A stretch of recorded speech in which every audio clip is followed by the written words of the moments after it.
keeping you informed. KUAM News brings you Banking 671, brought to you by the Bank of Guam, the People's Bank, and Coast 360 Federal Credit Union. Together, we thrive. KUAM News COVID-19 Takeover on I-94 FM is presented locally by Ambrose Inc. GU Self-Storage, conveniently located near the Harmon McDonald's. We offer affordable rates, online payments, and auto bill pay for your convenience. Plus gate access daily from 6 a.m. to 9 p.m. Call us today at 648-7867 for more information. With the new challenges we're all facing, First Hawaiian Bank wants to make sure you have access to your financial world. With FHB Online and our mobile app, we hope to make banking the least of your worries. Visit fhb.com/digital.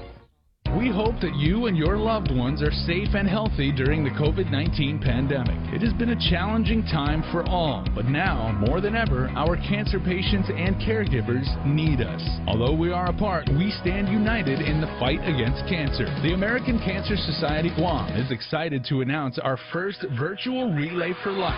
Join us on Saturday, June 27th at 6:30 p.m. on KUAM TV 8, as well as on I-94 FM and streaming on KUAM News digital platforms. Cancer does not stop, and neither can we. On June 27th, let's celebrate together and fight cancer. Visit relayforlife.org/GuamGU to find out how you can participate in the 2020 Virtual Relay for Life Guam.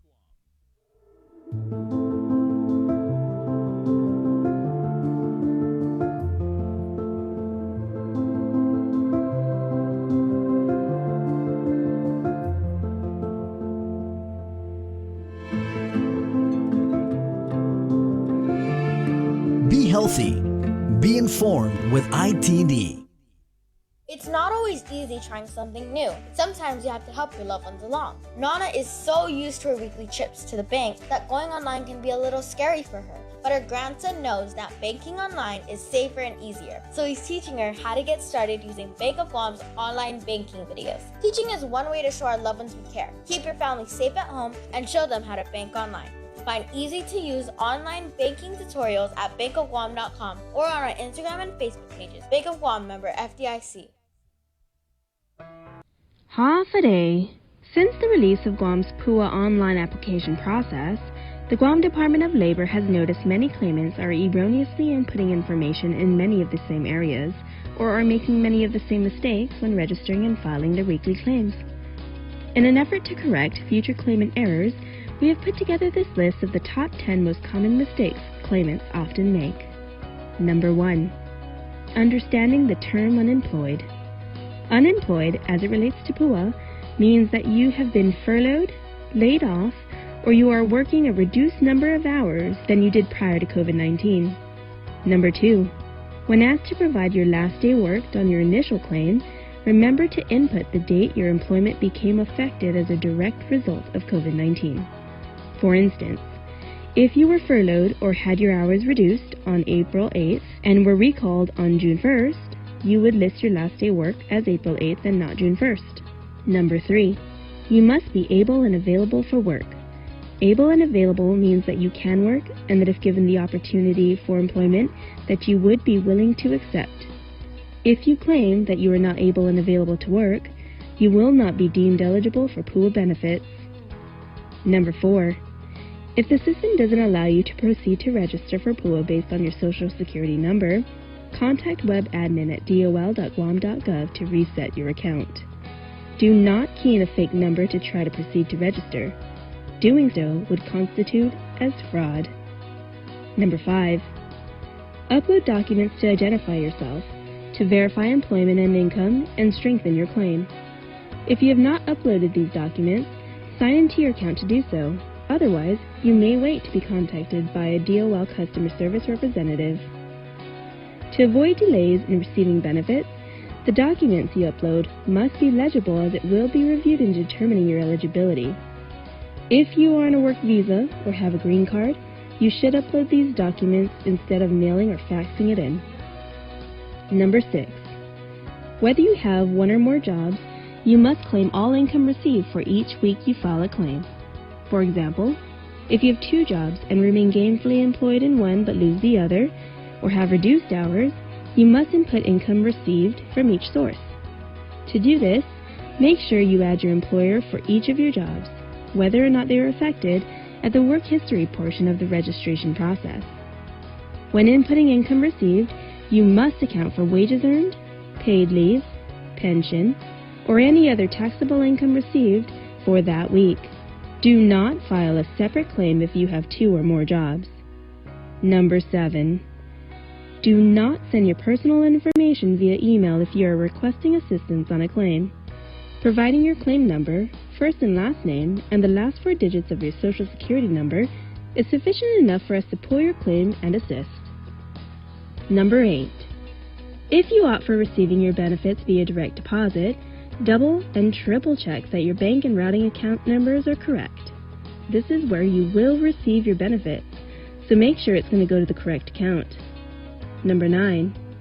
If you are unsure of how to respond to any of the questions, stop and contact us at 311. Doing this will ensure your complete claim is correct and will save you from contacting us from technical issues, as we are currently experiencing a high volume of claimant errors and requests to resolve. And number 10. Take the time to review your application and weekly certifications to ensure they are error-free to expedite receiving your benefits. Remember, upon submitting your claim, you are certifying that all information provided is true and correct, and that you acknowledge that any false statements are punishable by law and could result in a fine, imprisonment, restitution, and a loss of future benefits. However, for applications and claims that are complete and error-free, the Guam Department of Labor will process claimant benefits within 21 days of receipt. For more information on how the Guam Department of Labor can assist you, visit our website at dol.guam.gov.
Vanogita moru purita nonda kantai mantunat nyagi toru ilugar para honra para gloria abiba islasen para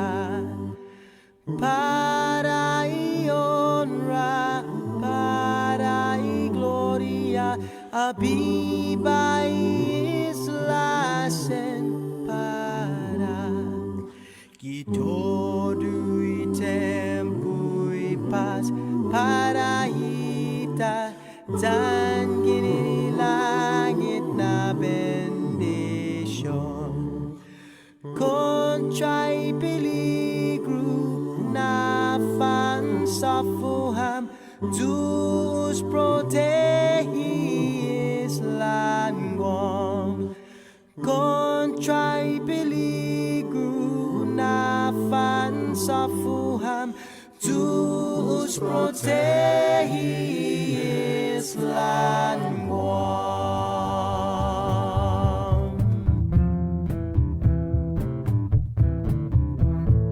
Hey, hey, what's the matter with your head?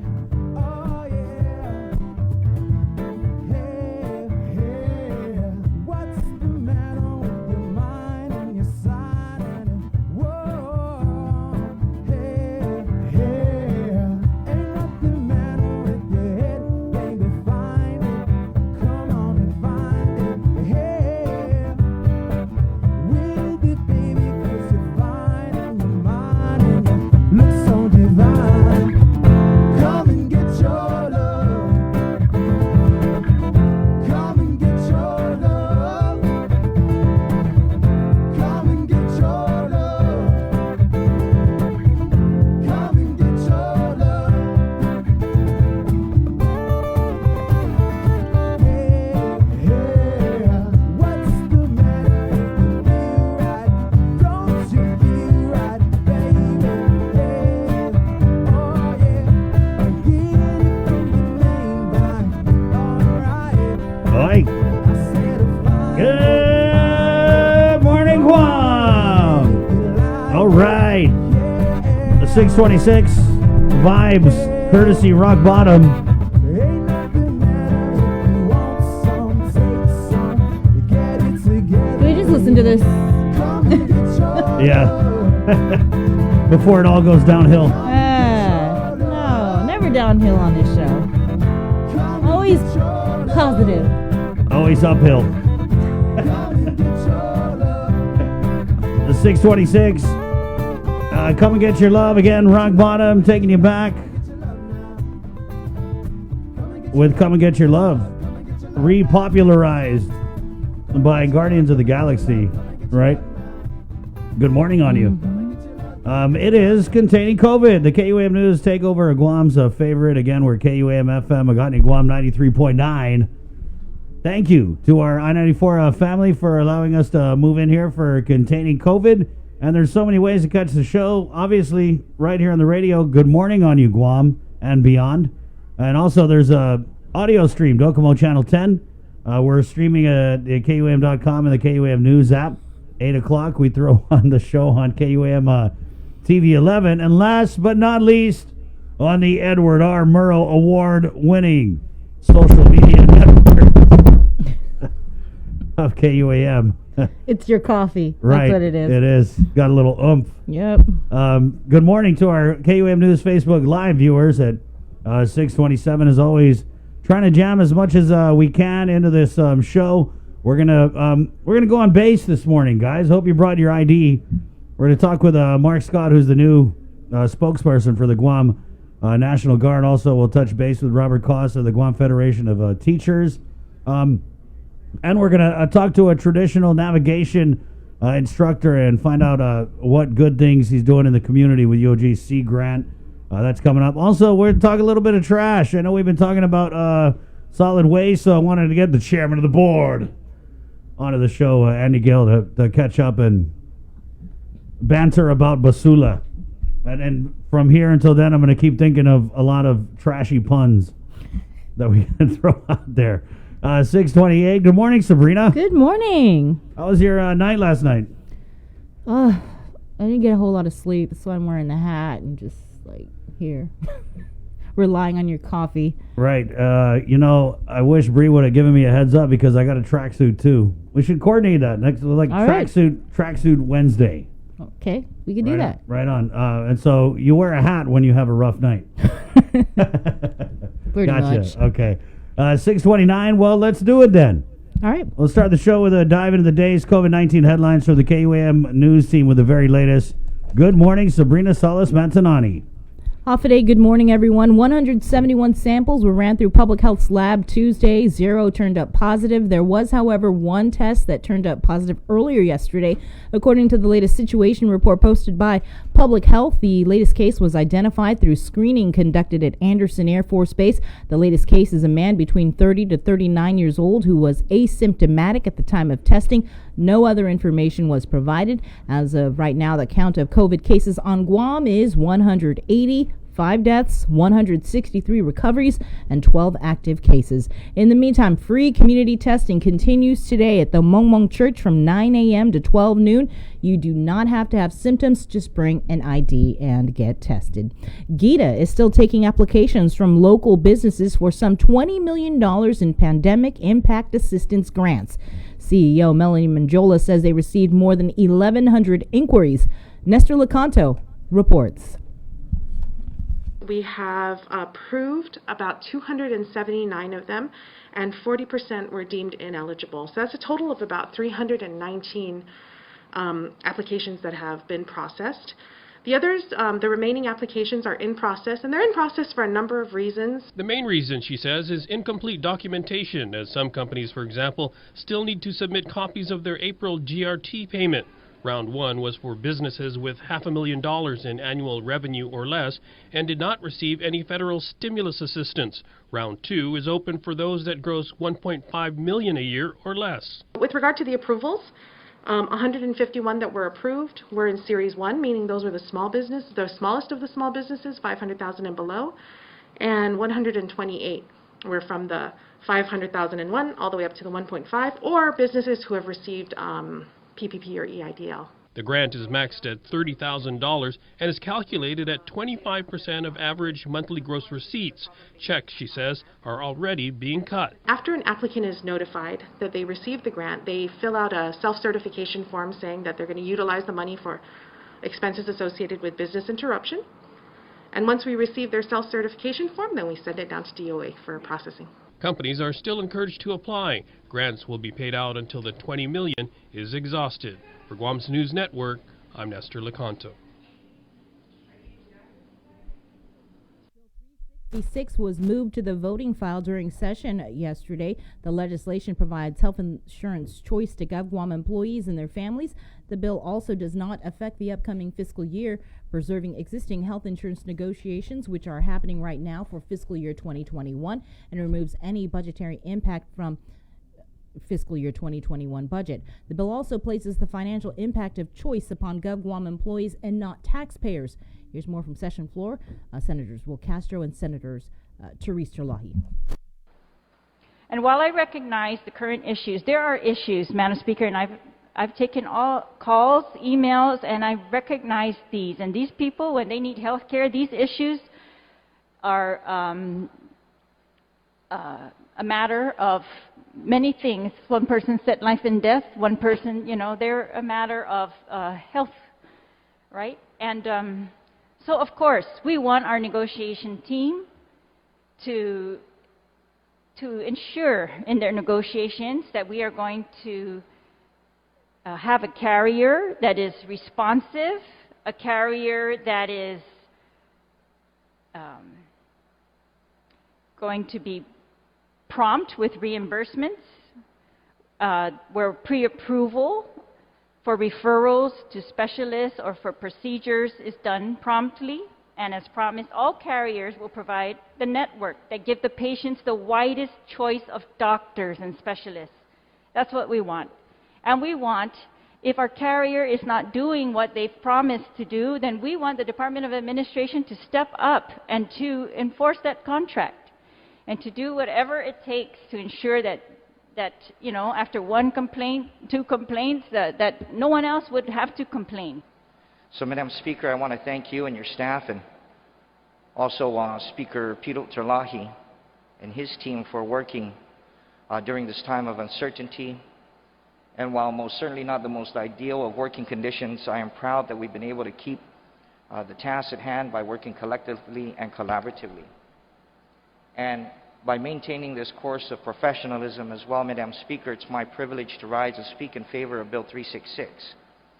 Sin Hafa Masam, to put it simply, this bill gives the families basically the power of choice to choose a medical plan that will protect them and their loved ones on island and abroad. This bill would allow them to choose a medical plan that gives them peace of mind during this crisis and during this pandemic. But most importantly, in summation, in my humble opinion, it gives this family or those families the right to choose their medical plan.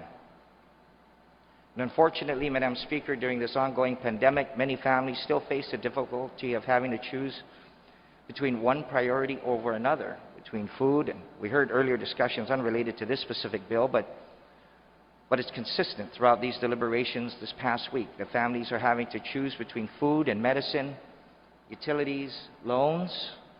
I mean, the list goes on. And who am I to judge which of these priorities are at the top of the list? And while I recognize the current issues, Senator Pito Terlahi, meanwhile, says his reason for introducing this bill was simple: to grant those suffering the choice to pick their own doctor, to decide what is best for them and their families. He added this bill is important for so many people to ensure many families have the best health care plan available to them, including our greatest generation, our Menumco. He says he recognizes the financial challenges we have right now, and that is why the bill has safeguards to ensure it will not impact next fiscal year's budget and shifts the cost away from taxpayers. It is a fiscally responsible choice, end quote. Also from session, a proposed tax cut for small businesses drew lengthy discussion. Bill 323 would increase the amount certain companies can earn before having to pay GRT. Finance Chairperson Senator Joseph Augustine's bill would amend the Dave Santos Small Business Enhancement Act by extending a temporary 2-year GRT exemption on the first $250,000 in revenue instead of the current $100,000. Republican Jim Moylan tried to raise it to $500,000 to help more businesses. According to Senator Moylan, the amendment passed, or it seemed to have passed, at least for a moment, with a vote of 8-7. Apparently, 20 minutes later, a motion was made to reconsider the amendment, and interestingly, it failed with a new vote count of 6-9. The amendment would have assisted micro and small businesses attain additional relief by allowing a reduction in the business privilege tax, or BPT, from 5% to 3% on the first $500,000 of gross revenue. Session resumes at 10 a.m. In other legislative news, Senator Kelly Marsh Titano has written the Lieutenant Governor who chairs the island-wide beautification task force. She wrote him to encourage him to expand the scope of work and activities of the IBTF to help address issues such as illegal dumping. As the island and its visitor industry tackles the challenge of rebranding the island in light of the tourism slowdowns experienced throughout the region and the world, keeping the island clean is more important than ever. In November of last year, a bill she introduced was signed into law, giving the task force the ability to move beyond simple beautification projects and also work toward developing training and programs that could tackle some of the deeper issues that plague the island's beauty. She ended her letter with the hope that through the leadership of the LT, the task force could help lead the way to provide some real solutions to our island's problems with dumping, littering, and vandalism. The airman that was found unresponsive in base quarters on June 3rd at Anderson Air Force Base has been identified as Airman First Class Christopher Harrison Fay. He's assigned to the 36th Logistics Readiness Squadron. In his statement, Brigadier General Gentry Boswell said that we are grieving the loss of our wingman. Losing a member of our team is one of the most difficult things we face. We will stand strong and face this together. The cause of death is still under investigation. In regional news, we now bring in our Tomas Manglonia, who joins us live from Saipan. Tomas, good morning. Good morning, Bria and Chris. Here's the latest making news in the CNMI. The Commonwealth Healthcare Corporation reports that there are 2 additional persons confirmed to have contracted COVID-19, bringing the CNMI's cumulative case count to 30 as of last night.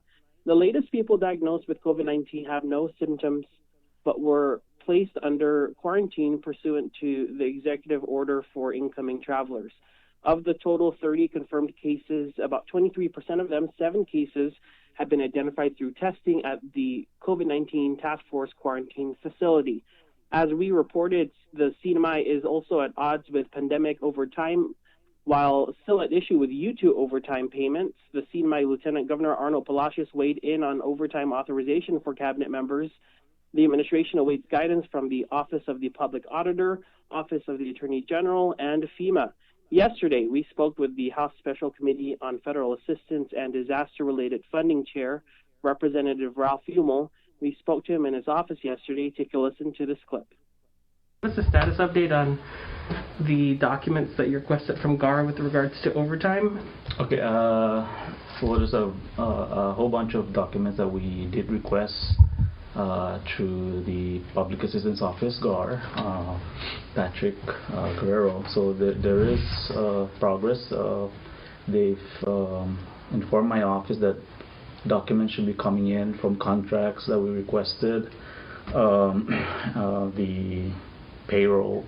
We also requested all the check registers should any be sent to, or was any I guess checks released to employees that were owed overtime pay or extra pay, whichever you want to call it. And So, what's your opinion or stance on the matter for overtime for cabinet? I'm not really familiar with what FEMA has in the regulations with regards to pay, but I do know that we follow our own pay structure first, and FEMA normally follows it. So if our provision says that they can't wear two hats at once, then I think we're going to run into some issues with FEMA in the future.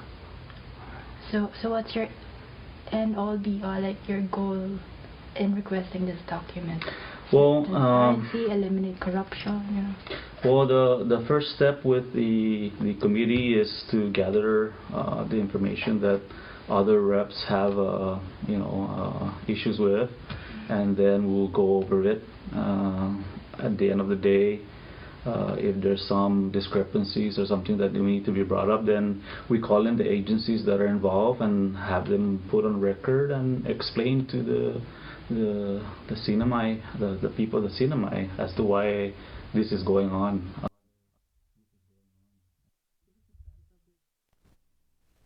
And turning to travel news, Star Marianas announced yesterday that it will increase its services to Rota amid increasing demands from the public.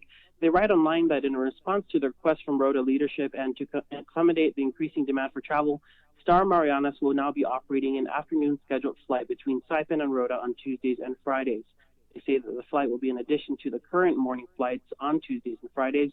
The airline will also be adjusting its departure times between Rota and Saipan amid limited flights scheduled due to the current public health emergency.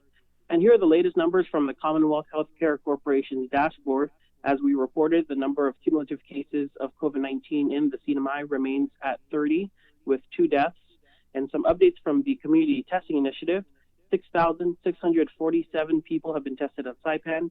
Tinian residents have tested 414 people, and 462 people have been tested on the island of Rota. Bringing Chris, that's the latest here in the Northern Marianas. Thank you, Tomas. In national news, George Floyd's death has sparked a debate over police reform. Skylar Henry is at the White House, where President Trump is making protesters' calls to defund the police into a campaign issue. President Trump is questioning the motives of the 75-year-old activist shoved to the ground by Buffalo police officers during a protest last Friday. The president tweeted, "Martin Gugino could be an Antifa provocateur," and said, "I watched. He fell harder than was pushed. Could be a setup." Gugino remains in serious but stable condition at the hospital. Our police have been letting us live in peace. President Trump defended law enforcement Monday and said there will not be any defunding of police departments. Sometimes you'll see some horrible things like we witnessed recently, but 99.9, but let's go with 99% of them are great people. The president has repeatedly tried to tie his Democratic challenger, Joe Biden, to the defund movement seen in the protests over George Floyd's death. Do you support defunding the police? No, I don't support defunding the police. I support conditioning federal aid to police based on whether or not they meet certain basic standards of decency. The White House says it is looking at police reform proposals, but the Trump administration has yet to issue any plan of its own. We're going to work and we're going to talk about ideas how we can do it better and how we can do it, if possible, in a much more gentle fashion. House Democrats unveiled their proposal Monday. The legislation would make it easier to prosecute officers for brutality, create a registry to track police misconduct, and set new standards for the use of force. But so far, no Republican has signaled support for the bill. It's my hope that my Republican colleagues will understand that this is not an anti-police bill. This is a bill to support police departments. Senator Mitt Romney said he's working on his own reform bill with fellow Republican Senator Tim Scott. Skylar Henry, CBS News, the White House. Romney says his bill will include some kind of supervisory oversight of police and additional training for officers to learn to de-escalate circumstances. And just another reminder that you are encouraged, if you are filing for PUA, to consider for direct deposit. You are urged to open a deposit account with your preferred bank, collect necessary information to provide your account number and your bank's routing number, and then when you visit Guam DOL's online portal, hireguam.com, and apply for the assistance. That is your Banking 671 report, brought to you by the Bank of Guam and Coast 360, and that is your news. Christopher. Thank you so much, Sabrina. You're so welcome, Christopher. 6:44. Let's go to the phones. I saw he had put something up on his, I don't know if it was on his Facebook or it was just going around in WhatsApp, Bree. Which? That message from Dr. Lombard, who is our resident COVID crunching. COVID cruncher. When I say geek, Doc, I mean total compliment. In a good way. Right. And so, good morning, first of all, Doc. Oh, good morning, Sabrina. Good morning, Christopher. Good morning. And so we wanted to bring you on because and talk a little bit about this whole hotspot thing, and we saw that you had some comments, and this has been something, Bree, that I know you've been following closely. I lost track. the whole quarantine testing of the the hotspot and right, the non-hotspot. Yeah. And so we did. I felt like it changed a few times in the last couple weeks, Doc. I guess.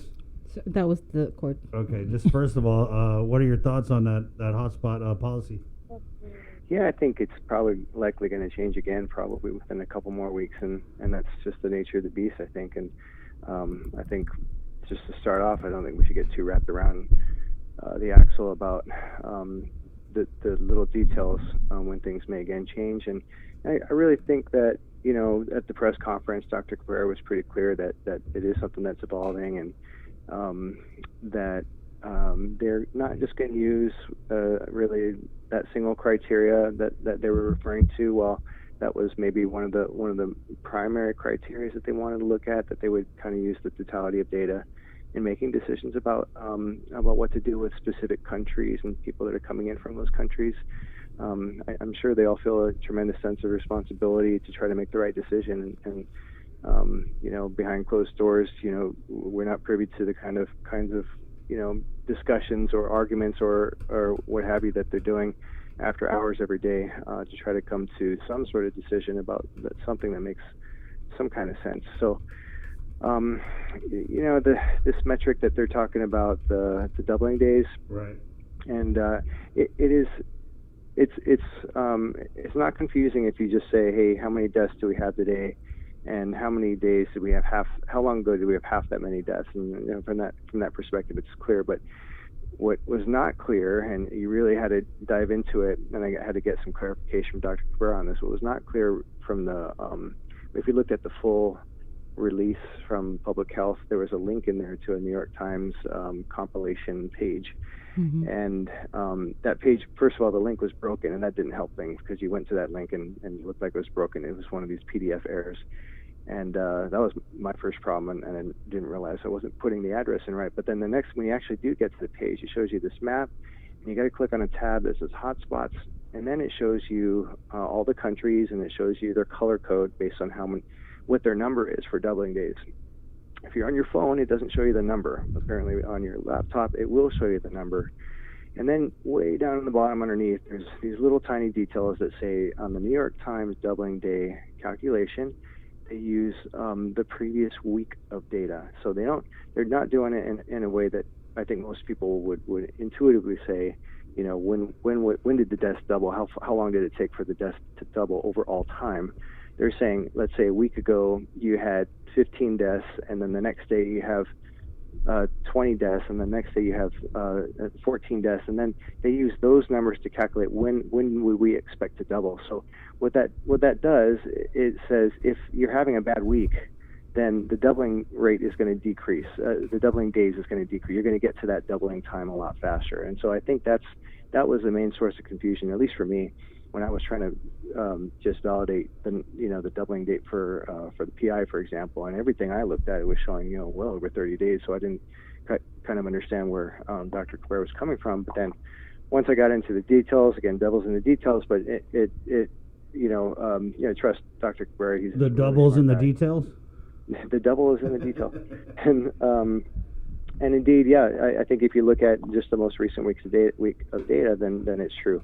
If you're just looking at that one metric, but I don't think it's something we need to get too wrapped around. I mean, they chose a number of 30, and it could be, they could say, you know what, let's make it 20. You know, that's going to make it a little bit harder to reach that criteria. But then we're really sure that it's a hot spot. They could say, hey, there's just another metric. But you know, if it was a little more accessible and a little easier to understand, and that was part of the goal for picking that metric, is that they wanted to be something accessible that the public can just go and say, oh, okay, I can see from this published website what the doubling days are for this country. But it's a little bit not quite as intuitive as that, and even the week calculation, maybe that's going to introduce a little bit more variability and how much that correlates to a true hotspot. You know, do you look at cases? You know, there's problems looking at cases because we're testing a lot more. And if Guam's any example, you look at the last 30 to 40 cases that we've had, they haven't been as severe.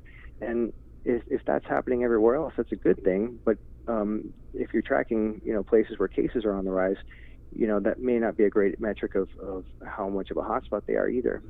Not all countries are showing their hospitalization, so that's going to be a difficult metric. So, you know, we look at all the things that are easy to find. I don't think doubling days is an unreasonable one to look at. And again, all of these things are going to just continue to change, especially as they try to get a little bit more concrete with the tourism issue and how to bring people in safely. Doc, how key do you think the whole quarantine and our program that we set up was in flattening the curve and containing the COVID? I think it was very important, and that there's lots of debates going on, I think, behind closed doors about that, whether to continue it or not. Or we at a point where we feel comfortable saying we need to relax this a little bit more to try to save the tourism industry a little bit faster. I do think it was extremely important. You look at the number of cases that came from out of quarantine, and there's even more data coming out, you know, all over the world. There's not like this patient zero in a city that was the person that spread it. There were multiple introductions of the virus into the cities at any given time, be it crossing state lines or flying in from international travel. So I definitely think it was a very important measure to enact, and you know, if anything, doing that sooner probably would have helped us. There was actually there were a couple of virus samples from some of our cases that was submitted for analysis, and so they can look at these. I think I've mentioned that they have these little mutation markers they can look at, and what it looks like is that at least for the 3 samples that they got through some of our earliest cases through the Naval Hospital, and I'm not sure if that's because they went through the San Diego lab and then they could send them from the San Diego lab to this lab that does the molecular analysis. It looks like the virus, I'm not going to call it a strain, but a clade or a variant from China went to India, from India came to Guam. So at least amongst 3 of the early cases, the introduction may have come from somebody traveling from India, which I just thought was pretty interesting. Or it could have been from India through the Philippines to Guam or something like that. But that's the kind of neat data that's out there that I think is going to, you know, at least shed some light on and how the introductions came into Guam, which is, I think, what we're all kind of interested in too. Right. Mm-hmm. You know, from your understanding of this new quarantine protocol, because like Chris, I'm starting to get confused a little bit. How do you find out which countries are hotspots? It's that link you were referring to? Yeah, I think that's the idea right now. You got to go to that New York Times link. When you see the first map that pops up, there's a tab on the right that says hotspots. You click on it, and if there are 30, if the number is 30 or less, which defines it as a hotspot according to the criteria in the release, then yes, then that's a hotspot. And what's the difference if it's a hotspot or not in the criteria? I think it just means that you can't quarantine at home. I honestly, I think that was the only difference, right? So it's really not I don't think it's a huge deal, but it is an important one. But that's how I think people can find it if they want to. It's just not super easy to do, and they're not going to go through and summarize the most important countries for Guam. And we got probably a short list of 5 to 10 countries that we would mostly be interested in. You could easily just pull the numbers off the screen and put it in a table, and you could just see it. I'm surprised there isn't just like a readily available list of, or is there? Bree? I mean, do they have like, if you're coming from here or here. I would think that they would make it easy for you. Yeah, and maybe, I think that there's some. Where are you at, Dr. Cabrera? Is he coming on later? I mean, I'm gonna text him. Yeah, we're pretty packed this morning, but we'll get him on either today or tomorrow. But I got to give him props. I mean, he held it down. He did a whole Dr. Felix Cabrera hour. It was actually longer than that. Yeah, he did a nice job, and I think he showed the rationale and why they chose what they did, and he did a nice job fielding the questions. So. I don't know. I think I'm still trying to figure out the criteria for moving backwards from PCOR 2 or PCOR 3. It just kind of seems like it's almost impossible to move backwards. Right? We need like a double surge, a tripling of hospitalizations occurring during an eclipse on a Tuesday, and then that would make us. No, but Doug, let me ask you, because you've been one of these early voices to kind of call out the gloom and doom projections that we saw. And when I say that, I don't mean I think that was the data they had at the time. But you've been one to kind of say that, hey, this isn't going to be as bad as we thought it was. Do you think now that the COVID is over, so to speak? That's a pretty bold statement. It's definitely not over. You can see a lot of hotspots in the world right now. Brazil is looking horrible. India, Russia, all of them are not looking good at all right now. In fact, I think Brazil, if you can believe, it's even overtaking the United States in the number of cases. And even in the United States, Arizona, Florida, Georgia, Texas right now. Right. Look at their charts. They're horrible. Bree just popped up the New York Times map. Yeah. Oh, it's a mess, and so it's definitely not over.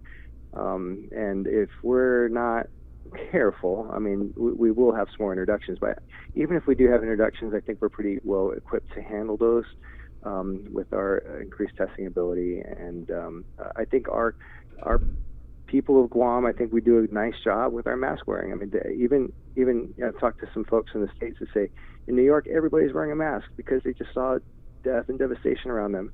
California, you walk around and not everybody's wearing a mask. We'll put it that way. Arizona, not everybody's wearing a mask. And so I think some of these behavioral changes happen when you see a lot of chaos around you and people dying. And so, for us in Guam to have not had a really terribly serious first spike, I guess, for us to be doing such a great job with mask wearing, and maybe it speaks a little bit to our feelings of social responsibility to one another, our feelings of family, and even just the Asian influence. I think it was a little bit more common to see people wearing masks anyway in Guam, so it's a little bit more acceptable for us. Yeah, good job, guys. Way to wear those masks. I like it. I think I look really good with 50% of my face covered, like almost model status. What? I want to keep wearing a mask. Like, I'm going to just keep rocking one until the day I die, all the time. Doc, what? Nothing. Okay. Anything else in closing you want to add here? Because we really value your perspective. I know I asked you last week about, business as, the field you're in as a doctor. Are you starting to see, again, an increase of people maybe now want to go and get checked and go to the clinic or whatever? Yeah, we're definitely picking up business back to sort of a more normal level, so that's nice to see. But I think you guys tackle a lot of the other difficult decisions here. Just the whole idea of us staying in a state of emergency and what that means and how much it's costing the government, and all those things kind of are important to everybody as well. So thanks for what you guys do, and I don't know how you do it on a daily basis. I think it's emotionally exhausting. Oh, God, thank you. This is so true. I mean, I've always operated from a place, and this is weird to say, but I always operate from a place that no matter what I'm going through, there's someone out there who's going through much worse. Yep. And so I'm a real silver lining kind of person. I mean, you know, those people who are like, I'm just happy to be here. I'm glad to be alive. And, you know, people don't ever believe those, but I'm that guy. I'm just like, I wake up and like, oh, I made it. I'm here. Another day. Yeah. Well, I'm that person that, you know, there are people that need help still. There are people that want answers. And there are people that want accountability. So that's why we're here. And I mean, I'm kind of, obviously, I'm happy that I feel like we turned the corner on the COVID. I agree with you. I think we got to be really, really careful. And I think that now the conversation is going to start really being about the accountability. And I guess for us, it's going to be back to business as usual and trying to like hold people up to the standards of transparency that we want, because we were trying to do it during the height of the COVID while everything else was happening. You know what I mean? So now I think our focus is going to be, you know, we got to get that budget. There's just a whole bunch of stuff that isn't necessarily like COVID related, but since we're living in the time of the COVID, I mean, you know what I'm saying? Yeah, things have changed. Yeah. Rapidly evolving, I think, was the term. That's right. Well, Doc, thank you. We'll let you get to the kids. I hear them in the background there. It's cute. Yeah, sorry for the distraction. No, don't be sorry. Hello, we got kids. Yeah, I like it. I love the sound of children. All right, take care, guys. All right, You take too. care. Wash your hands. All right, bye-bye. Okay, bye. 7 o'clock. We'll take a little break and let's go on base. What do you want on base? We'll check in with the new public information officer from the Guam National Guard, Mark Scott. So Major Joe, after I don't know how many years of service she had as the spokesperson, is I think she's transferred over to the protocol office. So we'll be breaking in Mark this morning, coming up here and just find out a whole bunch of stuff about what the Guard has been up to and how they're pivoting from COVID response to again how back to business as usual are they going. And we'll find out. It's 7:01 KUAM FM, Agotnia, Guam 93.9. It is Guam's favorite, the KUAM News Takeover containing COVID. Good morning. Keeping you informed, KUAM News brings you Banking 671, brought to you by the Bank of Guam, the People's Bank, and Coast 360 Federal Credit Union. Together, we thrive. KUAM News COVID-19 Takeover on I-94 FM is presented locally by Ambrose Inc. GU Self-Storage, conveniently located near the Harmon McDonald's. We offer affordable rates, online payments, and auto bill pay for your convenience. Plus gate access daily from 6 a.m. to 9 p.m. Call us today at 648-7867 for more information.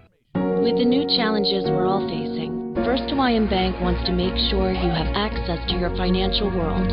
With FHB Online and our mobile app, we hope to make banking the least of your worries. Visit fhb.com/digital.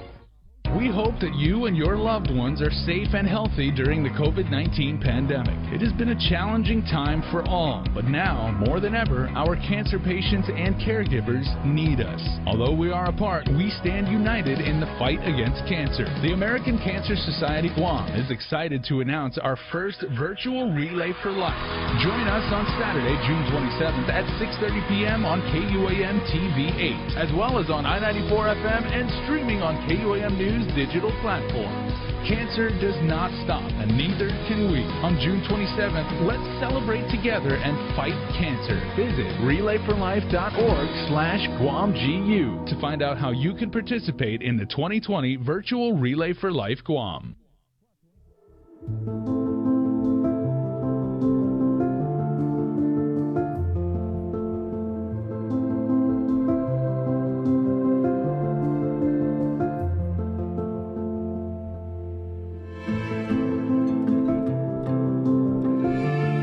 Be healthy.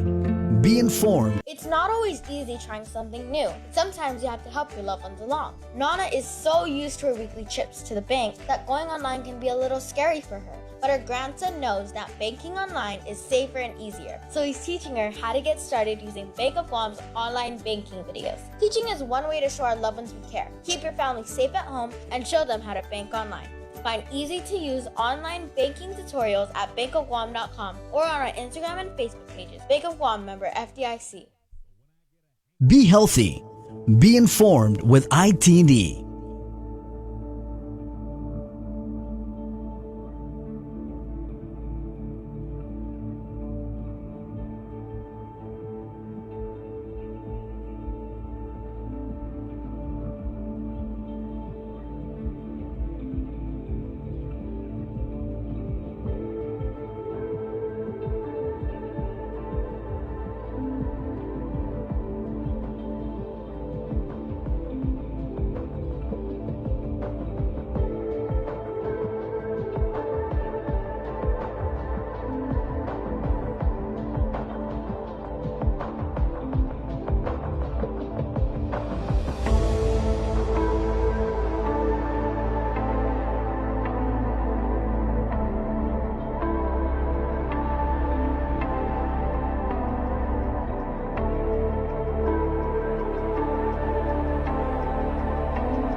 want to welcome the new Democratic Party chair, Sarah Thomas Netty Dog, watching on our KUAM News Facebook Live.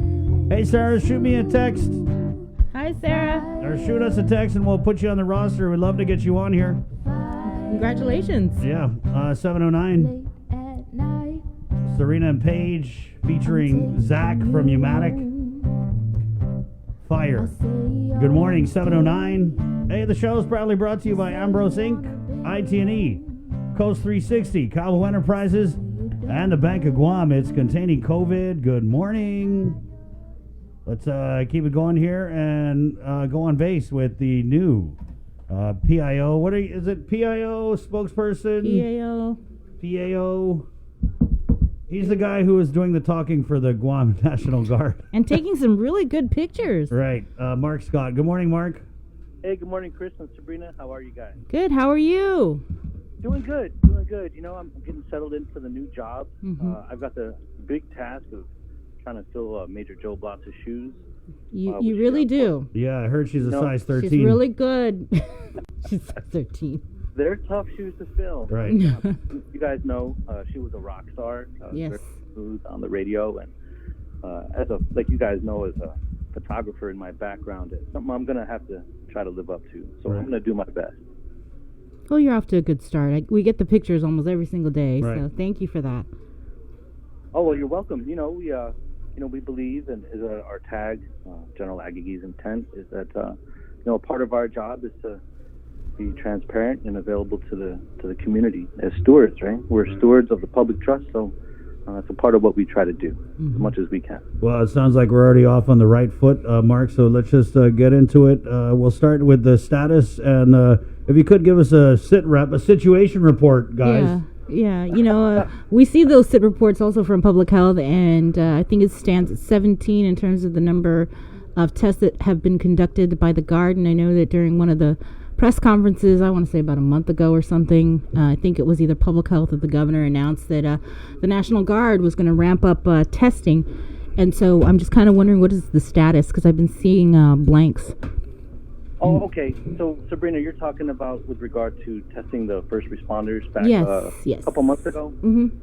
Right. So that was a little bit before I came on board, but I did look into that. And yes.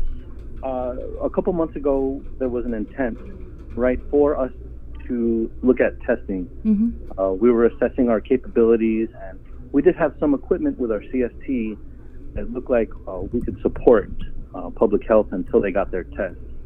But as we were getting started, right, so we were learning the regulations, and we were learning our capabilities, and we found that it wasn't quite the right way. It wasn't quite the right thing to do. So we took a step back.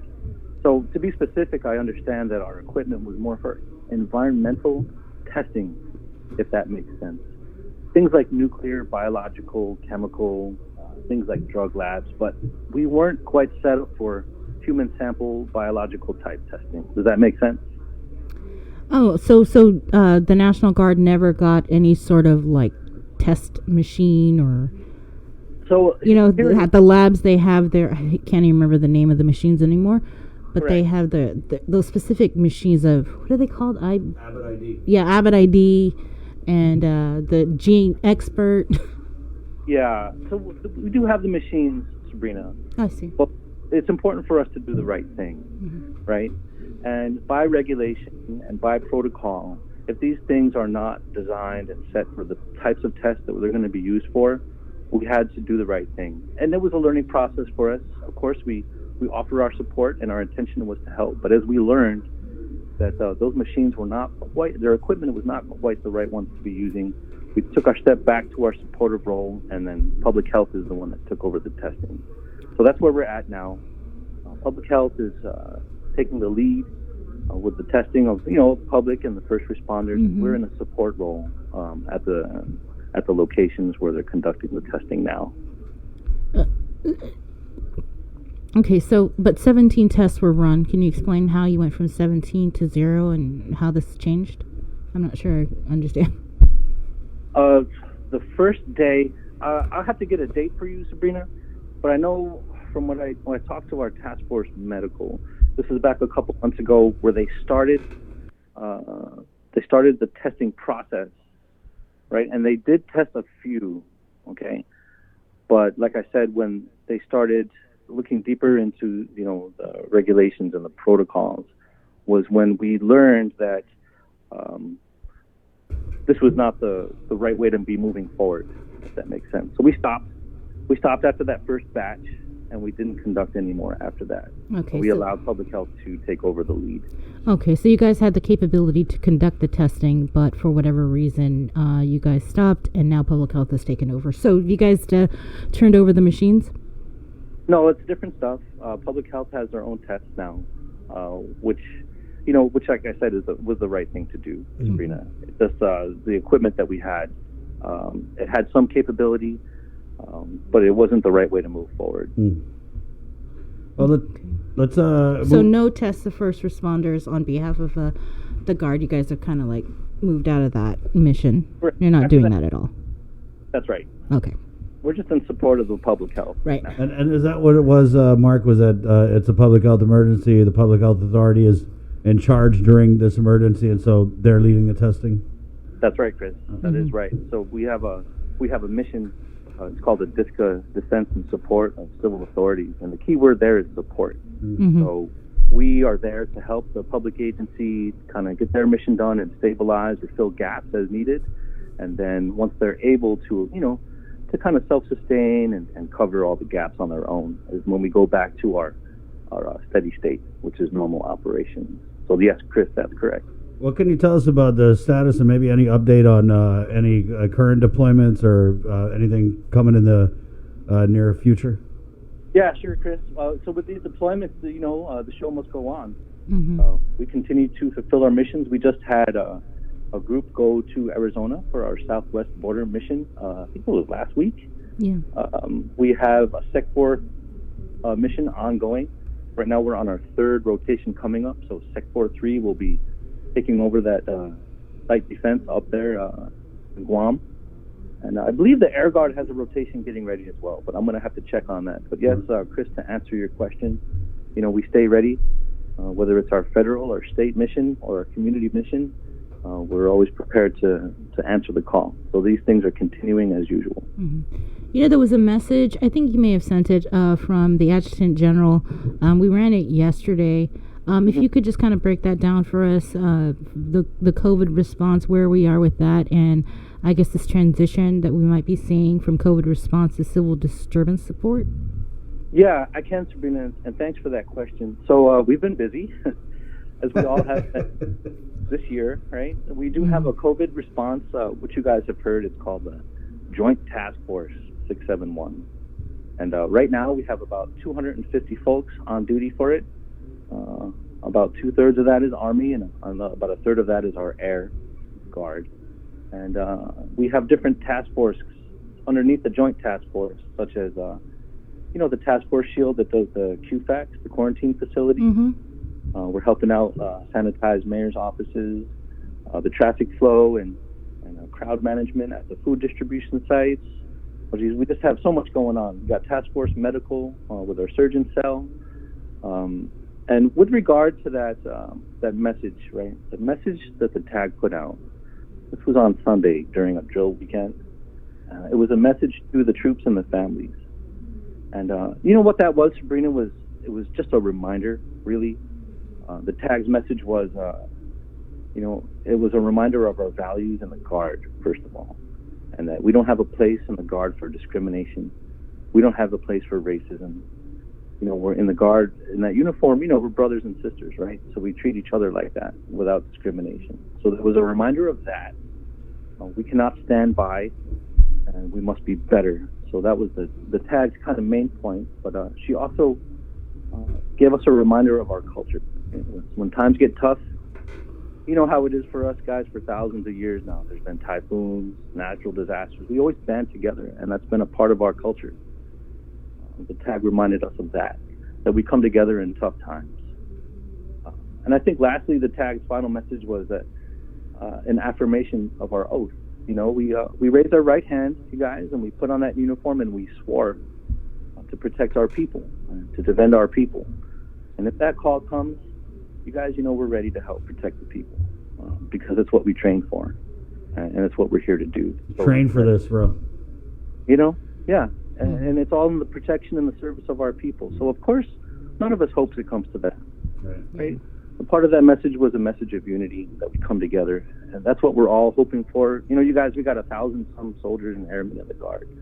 When you add their families to that, we have a big piece of the population. And, we are the population. We're a part of it. And we don't want civil disturbance any more than anyone else. But God forbid, should it come to that, you guys, we took an oath, and we'll be ready to help protect the people should the call come. And that was the intent, I believe, of the TAG's message. She felt it was important for all their soldiers and the airmen and the families to know, that this is who we are and that we stand ready and to join her. So I hope that answers your question, Sabrina. I probably took the long route. No, it's fine. So you guys are still out there even till today. You guys are still at the QFAC and where else are you guys at? You guys helping with Reverend Tax still? We got quarantine facilities, Sabrina, at the Wyndham Ocean View, the Grand Plaza, and we have the Bayview as a standby when I checked yesterday, just in case, like a full flight comes in and we need to overflow. So there's that. Our task force response, these are all sub-task forces, right, under JTF, Joint Task Force. We have task force response helping out with the public testing, the one that public health is doing now at the villages. We have task force response doing sanitation of the mayor's offices, which is one-time shot. We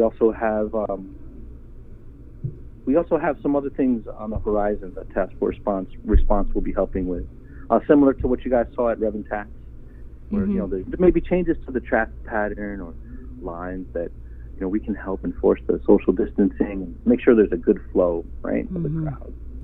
And then we also have Task Force Medical, which is kind of unique.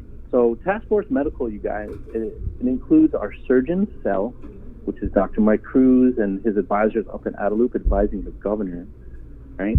And we also had a contingent of medics at GRMC. And those medics, what they were doing was kind of backfilling for other ER staff so that ER staff could go and focus on the COVID response. So what's kind of special about this Task Force Medical, you guys, is that we understand that Governor Julian Guerrero was the first governor of all the states to activate first of all, her National Guard in this crisis, and then the surgeon cell. So what we've seen come out of that, because of her early actions and the early actions of the TAG, was that Guam, this was a report that came out, I want to say at the end of last week, that Guam was actually number 2 out of all the states in having flattened the curve. We got an early start. They activated us early, thanks to the foresight of the Gov, right? And it showed in the statistics where we had, second to Hawaii, we had the most consecutive days in declining trend of new cases. And that's a report from the National Guard Bureau. So, can you send us that, Mark? Yeah, I sure can. Thank you. Yeah, no problem. Actually, I'll shoot it to you right after this. Nice. But it was nice for us to see that we're able to make a difference, hopefully, and have an impact in flattening that curve. And you know what, Chris and Sabrina, I believe that we played a part in doing that. We've helped do that. So, yep, we're proud to have made that impact. Right on. Well, great job. I know you guys were practically everywhere from day one. Yeah. You guys were out there helping our community, so thank you to the Guard. You guys also took a lot of flack manning those checkpoints, so kudos for that, too. Yeah, and these things for a lot of us are relatively new, right? So there's a process, there's a learning curve. Right. I'll tell you guys, the good thing that we have in our military culture is this phrase called, adapt and overcome. So we're flexible. We do whatever it takes, basically, to accomplish our mission, which is in service of the people. Hey, Mark, I know I said no curveballs, but this isn't really a curveball. It just said, Have you heard anything about the whole commissary and the remember there was that thing with the retirees and I think even the guard was limited in their access. Again, it just came up in the comments. So is there anything you can tell us about that, or just even from personal experience, do you know if that's still an issue? Yeah, well, Chris, first of all, having known each other so long, I would expect nothing less. Sorry. No, that's good. That's good. Hey, you know me, I was a media guy, so and of course in the military, I'm a big First Amendment defender too. Right. So please ask away. Yeah. If I don't know, I'll go find out. Right. So, Chris, all I have for this case is really my personal experience, and I'd have to dig a little bit back through what had happened. I just came back from a deployment a few months ago, so I'd have to kind of look into it more. But my understanding is that there was also some figuring out, right? The Anderson and Navy were shaping their policies, and they made some adjustments to it as they went. That's just my basic unofficial understanding. Right. I am on chats with veterans. Shout out to my Booney dogs over there in the MP, and they pass information really well. And it seems like from what I'm hearing that there's not a lot of constraints anymore. Okay. I feel like our vets and retirees are getting access, but formally, Chris, I'd have to kind of look into it and get back to you. Right on. I did want to ask, you mentioned something about this medical task force over at GRMC. How was that decision made to put a National Guard unit over at GRMC, and was there not a need over at GMH? Yes, there was. And so when I mentioned that the governor was the first among the states to activate her surgeon cell through the National Guard, right? That included, do you guys know Dr. Mike Cruz, Colonel Cruz? Yes. He's our National Guard surgeon, right? So as an advisor to the governor, he also had the role of unifying our medical assets, if you want to say our infrastructure, our personnel, all of our capabilities became a unified effort under the guidance of Dr. Cruz, Colonel Cruz, also under the guidance of the governor, of course. So there was some aligning to do, right? There was some shifting to do. If we had our main effort at the Guam Memorial Hospital for COVID response, of course that's going to draw some people and some assets from some other places. So what our medics were doing, Sabrina, was going and filling in those gaps. So if they were short people at one place because they needed to be pulled to focus on COVID response, our medics supplied that. Like I was saying earlier, we can cover down on gaps until we're no longer needed there. That was the purpose of those medics, Sabrina, at GRMC, and they finished their mission on Saturday after about 2 months in the ER.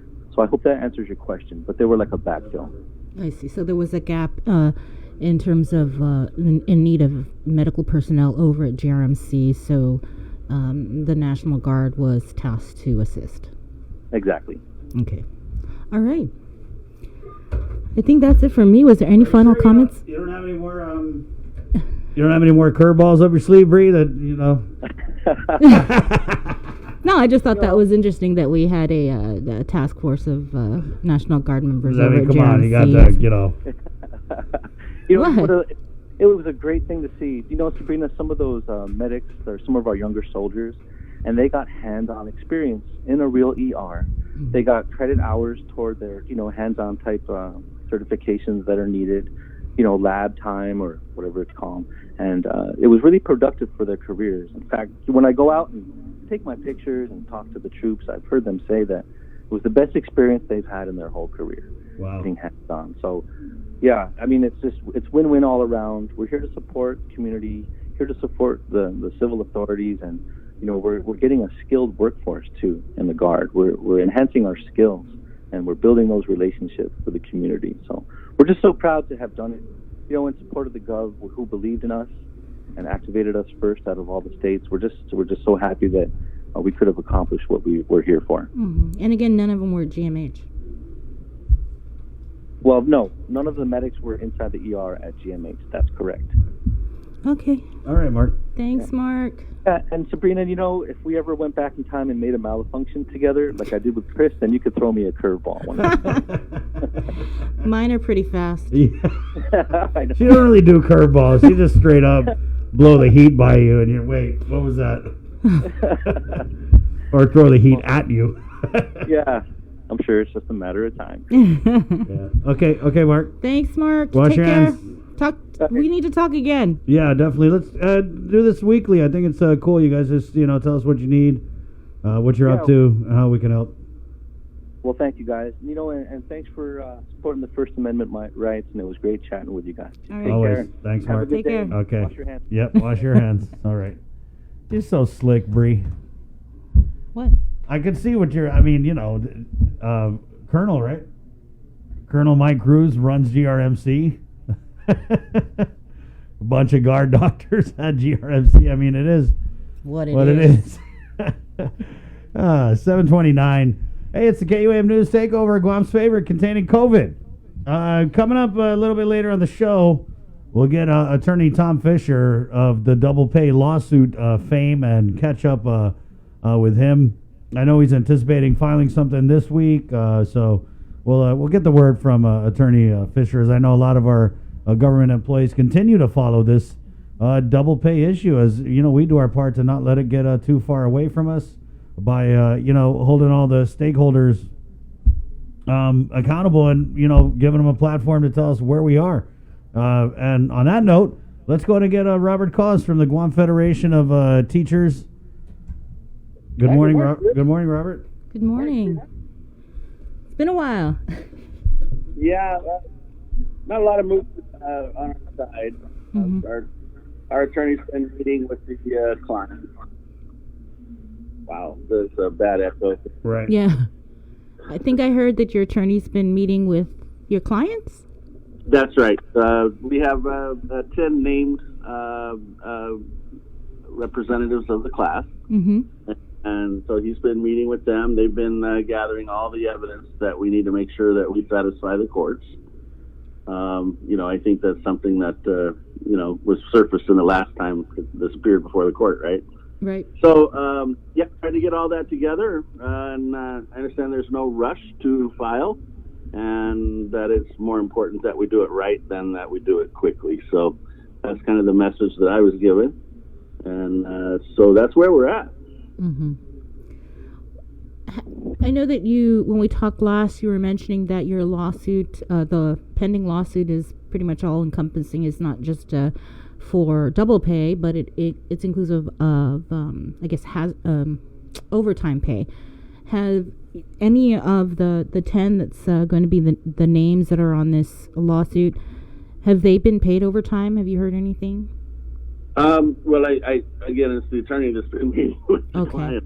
Okay. Yeah. But when we initiated this, there was a questionnaire that the applicants filled out who wanted to participate in the lawsuit. Have you been paid your night differential? Have you received your overtime? Did you receive your differential pay or your hazard pay? So we asked those questions. Lots of people indicated they were not being paid. I spoke with DOC. They told me 7 pay periods behind again. That's just completely unacceptable. It just keeps happening over and over and over. So, that's what we told the attorney. Said, let's go after it all. Enough is enough, and let's get these guys properly paid in accordance with the law. Mm-hmm. Hey, what'd you think about this Department of Labor hiring that I know we talked about it yesterday? They're obviously trying to get that unemployment out. They just keep hitting all these bumps in the road. I mean, bombs, potholes, sinkholes, delays. And so I thought it was very ironic that we're standing up this program for the unemployed by employing a bunch of, I guess, political hires is what it looked like to me. Well, I hear a lot of people in Guam say, "Oh my God, the wages are so high. That's corruption." I would pose to the people of Guam that perhaps the people of Guam are being paid at 50% of the national average, and based on that information, the wages that the Department of Labor is paying for those positions may be at the national average. And that we're just so used to being poor out here that we see living wages.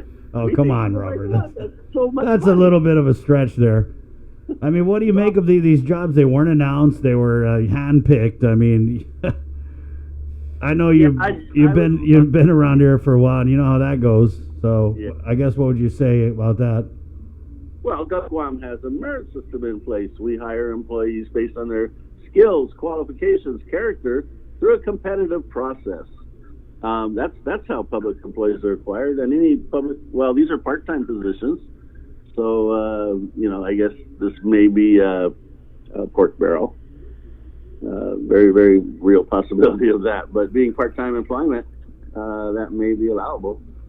Does it need to go out or be announced if it's a federally funded position, from what you're understanding? It depends on the grant. I have seen federal grants that require we follow our local merit system for filling those positions. Similarly with respect to individuals must be qualified. So I have seen language like that in the grant. I haven't seen this grant, nor am I aware that they're required to do that. I think it's interesting. These guys use federal funding as like a distraction in terms of, it's federal funding, never mind, why do you care?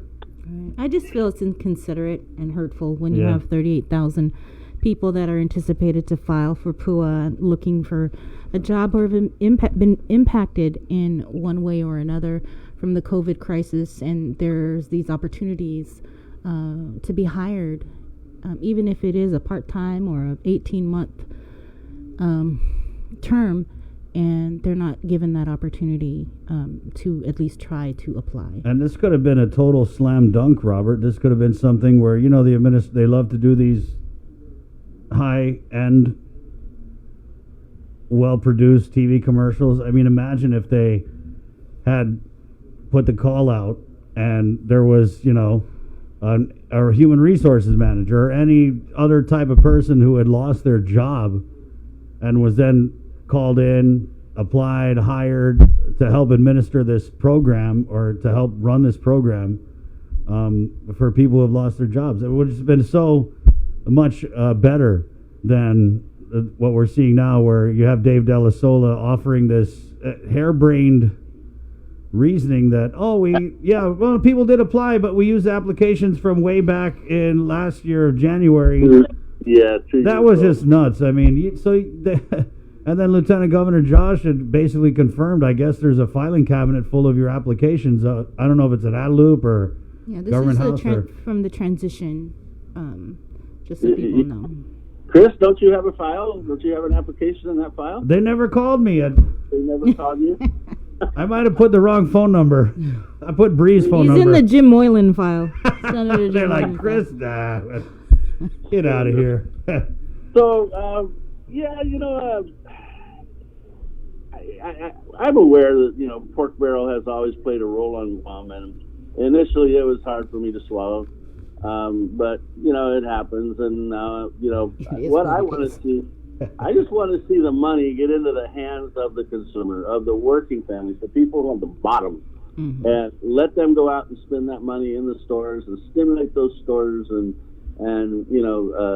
bring our economy back to normal. So anything we do that, gets money into the hands of working families is certainly better than the alternative. Right. And as Dave Della Sola said yesterday, he was meeting with the Department of Administration and the software vendor to come up with the payment process on how to cut these checks or do an electronic transfer. But there's still the 8,000, I believe he said, that were clear that still need to be vetted, and then the other 6,000 that were with errors. For a total of 14. God, it just seems like every time we turn around, there's some new delay. 4 hour application process that results in a majority of them having errors. Wow, we couldn't make it any easier than that, huh? I mean, are you guys He said it was a Goliath task, though. It's standing it up in 2 months. He asked for people's patience, and well, we've been begging for unemployment insurance for the longest time. Right. And, I guess all of a sudden, it gets dumped on Dave. Do it quick. Do it now. Do it yesterday. Right, yeah. Maybe had no models of what unemployment insurance looks like. It, probably should be a government agency. It is now. Yeah. At least for 18 months. I'm a suspicious guy. I'm always suspicious of everything, and I'm suspicious of the unemployment program as well. It just sounds too good to be true. $900 a week for 13 weeks and $375 for the next 36 weeks. That's pretty dang good. That's pretty all right. Yeah. And retroactive too. Right. Yeah, so what we're going to see is, if we ever get around to approving anyone and, cutting a check, as soon as they get Bill Gates to run up the software program or whatever it is they got to do. The 21 days, though, it starts from the time you filed the claim. So from there, even if there's an error, they have 21 days to get it to you. At least that's what Dave said yesterday. And so that clock is already ticking, I guess, on these apps that have been processed. Or what? What happens? I know, or yeah, what. or right? what? I mean, or you'd keep on waiting. If we don't meet the 21 days, guess what? Nothing. You just keep waiting. Yeah, I mean, we're making light of it, but really, it's just, it's been months. People have been out of work for months. People have had their hours cut for months. And I get it. I get that Dave had to create this whole program out of thin air. You know what I mean? Right. But it just kind of seems to me like, and this is outside looking in, that there are things we could have done early on. Like, could we have, hired and trained and processed people early on in the game before we reach this point? Yeah. You said the quarantine, though. The quarantine. Yeah, and I thought that was really funny, is if you watch these press conferences, whenever we get around to having one again, someone had asked Dave about the delays, and when he was on this show, Bree fastballed him with, hey, your deputy director's over at the quarantine, so could you use the help? And he kind of blew it off. But then at the press conference, he said, yeah, and, we had all these people working in the quarantine, and it was a factor.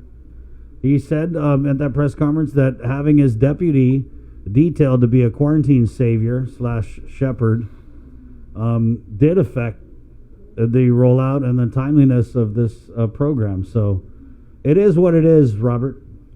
Yeah, I suppose. I would just point out that all of these conditions were in place, all over America. And other places did roll out their program quickly and smoothly, no hassles. I know in some places people don't want to come back to work, that employers are having a hard time getting their stores open because their employees don't want to come back to work. And they don't want to come back to work because they make more money on the unemployment than they did when they went to work. So, there's that aspect of it too. Right. Well, let's get back to double pay. I think that's what we were talking about.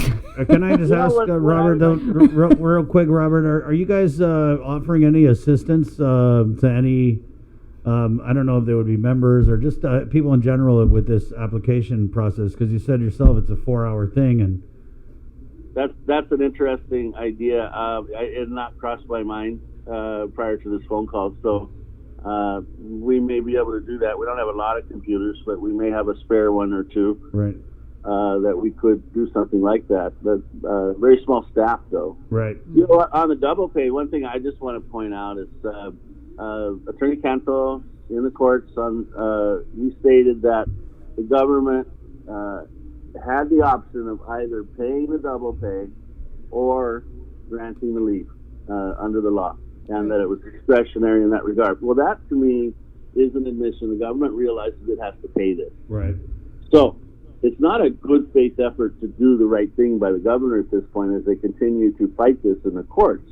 What they're saying is, our lawyer is better than you, and we'll find some procedural error, some way to prevent you from prevailing in the court. And they're not fighting to do the right thing at this point. They're just hoping that they can be prevented, or that they can prevent anybody from being able to force them to do what the law says. And that's really, really a bad place for the governor or any elected official to be right now. Oh, yeah. Because they're knowingly fighting to do the wrong thing. Yeah, it's crazy. And is that what the conversation is from your members? They see that, right? Well, I hope they hear it now. Yeah. Because, I read it right in the court decision where Canto stated in writing, we could either pay it or give them leave. Those are our two options that we have. He didn't say we have the option not to pay, right. But that's what they're fighting for, the option of not to pay. And it's only because they think that, maybe the judges will somehow, find some procedural error with the way we file. Mm-hmm. And so that's why we're being so careful. not to make any mistakes, studying the court process, looking at other cases that were successful moving forward, and making sure that we don't bring any of those errors to the table that would prevent a judge from doing the right thing. Well, it sounds like this decision might help bolster. You can use it in the case that you guys are filing in Fed court, in the district court. Oh, absolutely. We pay very close attention to what Attorney Fisher is doing. Of course, we wish him well, but at the same time, we don't want to make the same mistakes. So, we pay attention to that. We've also looked at other cases. The union brought a case on the 43-hour work week in the past. That case was successful. It's a wage case dealing with overtime, so very similar. And looking very carefully at how that case was brought and what guidance the courts gave us there, and to try and follow that in this case as well. So, a lot of research involved, and the courts are not easy to navigate, and so we want to try and anticipate, every possible curveball that Chris or the courts might throw at us. Right.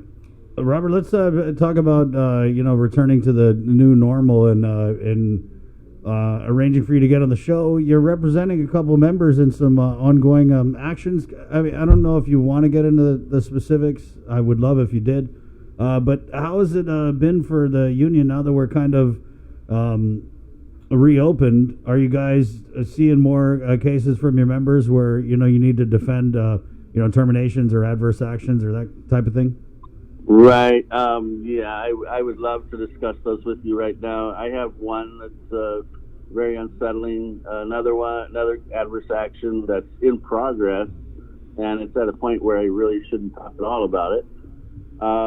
And hope that that agency head will do the right thing. But if she says hit the Civil Service Commission, you're going to hear from me because it's ludicrous. We talked about the merit system and the hiring. Well, it also involves the firing. And firing should be for cause. Mm-hmm. And, something as simple as putting your feet up on a stool is not grounds to fire somebody, and that's the kind of thing we're seeing. And I don't really believe that that's consistent with the merit system. And, anybody who's a director who does that sort of thing is really abusing their power and authority. Wait a minute, Robert. Was that filed? Let me get this straight. So there was a government of Guam employee who was a member of your union who was terminated for putting their feet up on a bench? Threatened to be terminated. It's in process. We'll see how it goes. And then what was the reasoning from management? That's disrespectful. It's what? It's disrespectful. Wow. Yeah. So we could have a communications director out there with a sex tape, and that's not disrespectful, but a government employee puts a foot up on a bench, and all of a sudden it's the worst thing in the world. Yeah, I don't know. He didn't vote right. Yeah. Wow. Yeah, that's crazy. I don't even know how he voted, quite frankly. Is that kind of the case that sticks out the most? Are you guys defending a lot of different actions? Well, it more so that it's a pattern. We're seeing more than one instance where petty little things like that are being used as grounds for discipline. We've got other cases where employees were terminated for an argument they had away from work. A guy got his car painted and had an argument with the guy who painted his car and ended up getting fired over it. So I'm still on the put your foot up on the bench. Can you tell us the agency so we can give them a hard time? Not right now because it's not. So the person was terminated or just reprimanded or what? Oh, the guy who argued about his paint job was terminated, and he's filed an appeal to the Civil Service Commission. So that one is with the Department of Corrections. Mm-hmm. Okay. Okay, putting your feet up, that one's still under consideration, and we're not at the commission yet. Okay, all right. But, I wanted to give you a taste of, the absence of the merit system or any regard for just cause, and these kind of things. Has the Civil Service Commission, is it actually having hearings already? I believe last Friday they reopened, employees returned back to the commission, and hearings are going to begin on June 18th. Mm-hmm. Virtually or in person? there have been some questions about that, changes at the commission. So far, all I've heard is wear your mask and a maximum of 23 people. Okay. That's all I know so far. I'm sure there will be other things. Virtual sounds interesting. Well, there was CARES Act funding, I believe, for the Civil Service Commission for like TVs and stuff. Right, I saw that they were funded for a large TV. That would be very helpful for a PowerPoint presentation or something like that. Right. Yeah. Maybe you could throw up a little diagram of somebody's foot on a bench, and here's the picture, the trajectory arc, and I don't need to do a diagram, Chris. They got an actual photograph of his foot on that bench. Oh goodness! What? That's evidence. Wow. All right. All right. Exhibit number 1. Please note how the foot is resting on the bench. This is how disrespectful it is. I respect to the law. Thoughts of respect. All right, Robert. All right, guys. Well, you guys have a great morning. All yeah, right. well, I'm going to watch where I put my feet. When now. is there any kind of estimated time frame here we're looking at for this lawsuit to be filed? Again, 3 years. Claims and wages have 3 years to file. I do not anticipate coming anywhere close to that. So we'll call you in 2022. Right. No, the last message I got yesterday from the attorney was that he had completed discussions with the 10 named plaintiffs. The majority of the evidence has been gathered, and he's plugging that information into his pleadings now. So it sounds like he's getting close. And as soon as there's a draft of what gets filed, or as soon as something gets filed, I will definitely put it in your hands. All right. Yeah. And if you accidentally happen to put in my hands anything about a government employee who was threatened to be terminated for putting their foot up on the bench, I won't get mad at you. All right. Well, we'll hear a final decision on that probably today. So that'll be up and coming. All right. Okay. Thanks, Robert. Wash your hands. Take care. Thank you. You too. Bye-bye. Okay. Bye. 7:50. Wow. I think I heard it all. There's got to be more. There's got to be a backstory. Yeah. There's got to be maybe like there's a history with the employee and the... I just can't see it. I mean, well, anything's possible, but... It just reminds me of one of those like rules, No hats in the house. It's disrespectful. Oh, who are you referring to? Right. Yeah. So... I mean, feet up on the table, yeah, that, of course, duh. My grandma would have chopped off my foot if I put my feet up on the table. 7:51. Let's keep it on the phones here, and I want to bring on, call in the voice of choice, Joe Cameron, who's a Government of Guam retiree, and he's been, WhatsApp blasting every turn of events in the session this week as. A lot of government employees and retirees have their eye on this health insurance choice bill, which is now going to be voted on by senators. So we wanted to bring you on, Joe. Good morning. Good morning. How are you all? Hanging in there. How you doing? I know you've been watching intently. Right. Yeah. Well, there was a slight hitch, but it did not impact negatively. There were several female senators on the Democratic side that wanted this motion to pass, where to set aside or to basically say goodbye for now, this whole issue of choice. They didn't get majority of the vote. So you had Sabina, Therese, Regine, Talina, and Kelly Marsh Taitanu, who were hoping that this is something bigger than God, actually, and that there were a lot of questions in their minds that still remain unanswered, and they just wanted it to be more clear and more sure. A lot of these folks, to be honest, are very new to this whole concept of insurance. They themselves have never really taken a classes in insurance negotiations. Neither have they ever been party to it. So they're taking third-party information, and I clearly understand. Tell me how you really feel.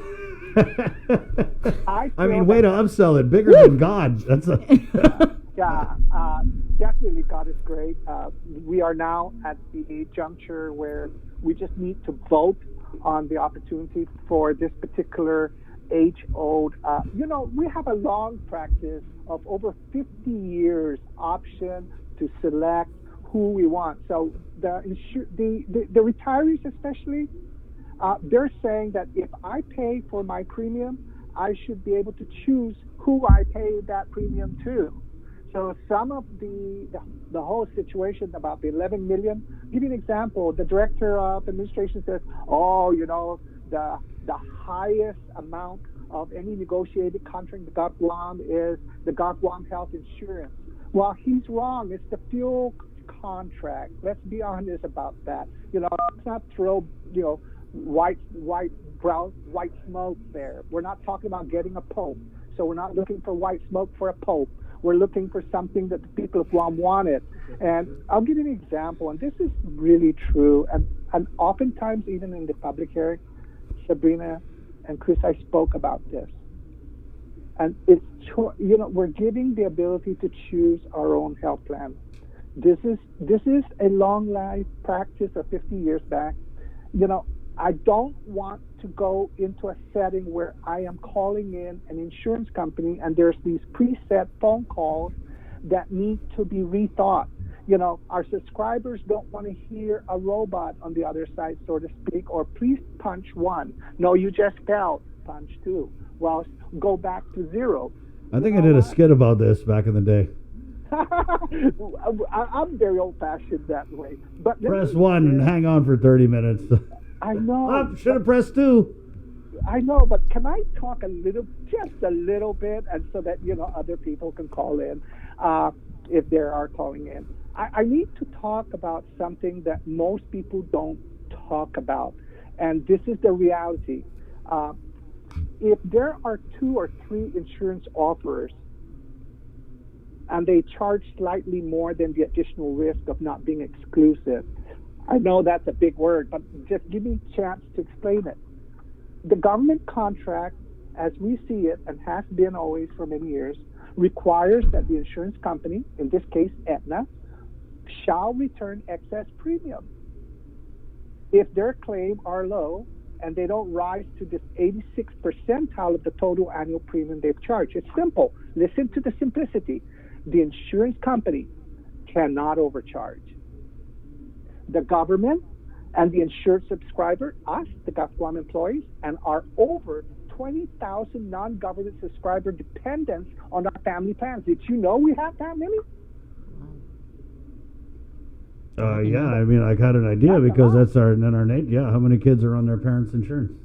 So this is my comment. This is my mantra for the day. The government contract stipulates this refund to the government of Guam if the premium was too high in relation to the claims they paid. So, if the annual audit of insurance claims continues and verifies that $100 million, keep that in your mind, $100 million is charged as a premium, then at least $86 million must be paid as a valid claim. So if only $80 million is paid as a claim, then the insurer, Aetna in this case, or Select Care, or whoever the cares were in the past, would refund the government of Guam $6 million. So think about it. The insurance company can only retain 14% to cover their overhead costs. That means that their risk that the claims may go over 100% and to cover their profits, if any. So did you know that from 2011 to 2017, my dear people of Guam, monies were refunded to the government of Guam by the participating insurance company that has accumulated between 2011 to 2017 the amount of $25 million. And here we are talking about $11 million superfluous. You know how it is. There's pet projects out there. That $11 million could go somewhere else. Why not give it back to us?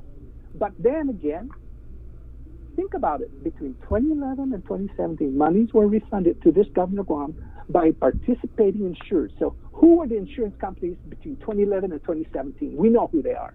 They've paid back the government of Guam $25 million. So sometimes it's called what we say retrospective rating, where the actual premium charge is based on the actual claim paid at the end of the coverage period. So there you go. I kept saying that in the public hearing. I believe one of the insurance companies talked about it, but that went under the table. It was like water over or spilled water. None of the centers caught it. But absolutely, let's talk about the $11 million. You know what? This is not looking for a pope. We're not looking for white smoke. Not at all. This is simple English, simple math. I just think it's interesting how they try to get BBMR and DOA down the legislature at the hardest time. But the way I look at it is, like, when they send a fiscal note, that means they're trying to stop something, you know? And then the more recesses, that was pissing me off. The more recesses, I said, oh my God, this is going to get worse. But you know what?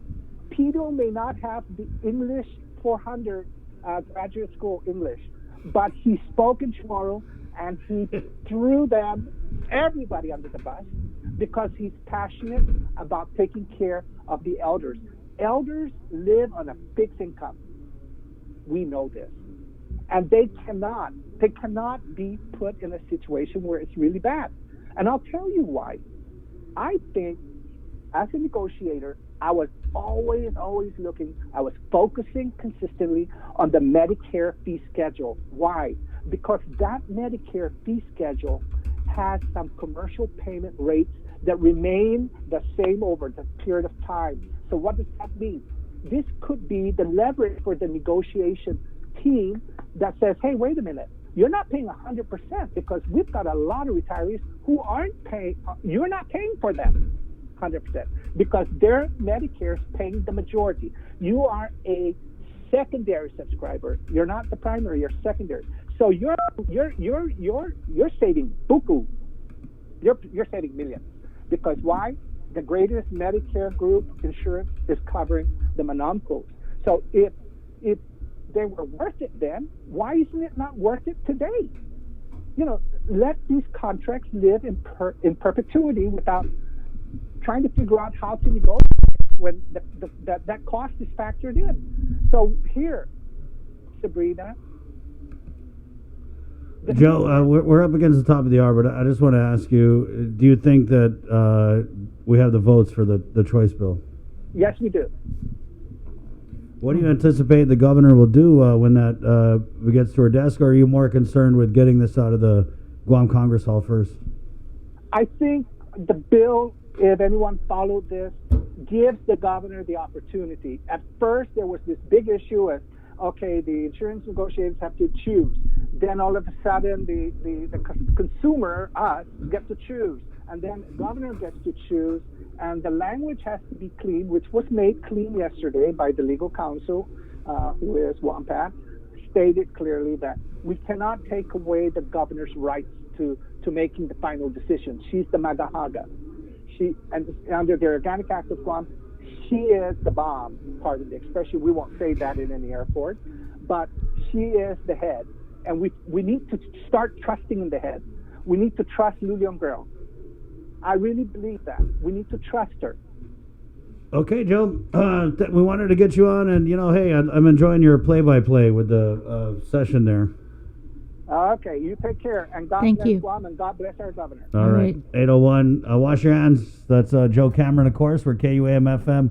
Gatnia, Guam. It's the KUAM News Takeover, Guam's favorite, containing COVID, all proudly brought to you by Calvo Enterprises, Ambrose Inc., IT&E, Coast 360, and the Bank of Guam. Good morning to our viewers on KUAM TV 11. We're throwing the last half of the show on for you guys as you drink your coffee and hopefully dipping that biscucha this morning. It's 8:02. We'll take a break and come back with a dive into the day's COVID-19 headlines next on Containing COVID. Good morning. Keeping you informed, KUAM News brings you Banking 671, brought to you by the Bank of Guam, the People's Bank, and Coast 360 Federal Credit Union. Together, we thrive. KUAM News COVID-19 Takeover on I-94 FM is presented locally by Ambrose Inc. GU Self-Storage, conveniently located near the Harmon McDonald's. We offer affordable rates, online payments, and auto bill pay for your convenience. Plus gate access daily from 6 a.m. to 9 p.m. Call us today at 648-7867 for more information. With the new challenges we're all facing, First Hawaiian Bank wants to make sure you have access to your financial world. With FHB Online and our mobile app, we hope to make banking the least of your worries. Visit fhb.com/digital. We hope that you and your loved ones are safe and healthy during the COVID-19 pandemic. It has been a challenging time for all, but now, more than ever, our cancer patients and caregivers need us. Although we are apart, we stand united in the fight against cancer. The American Cancer Society Guam is excited to announce our first virtual Relay for Life. Join us on Saturday, June 27th at 6:30 p.m. on KUAM TV 8, as well as on I-94 FM and streaming on KUAM News digital platforms. Cancer does not stop, and neither can we. On June 27th, let's celebrate together and fight cancer. Visit relayforlife.org/GuamGU to find out how you can participate in the 2020 Virtual Relay for Life Guam.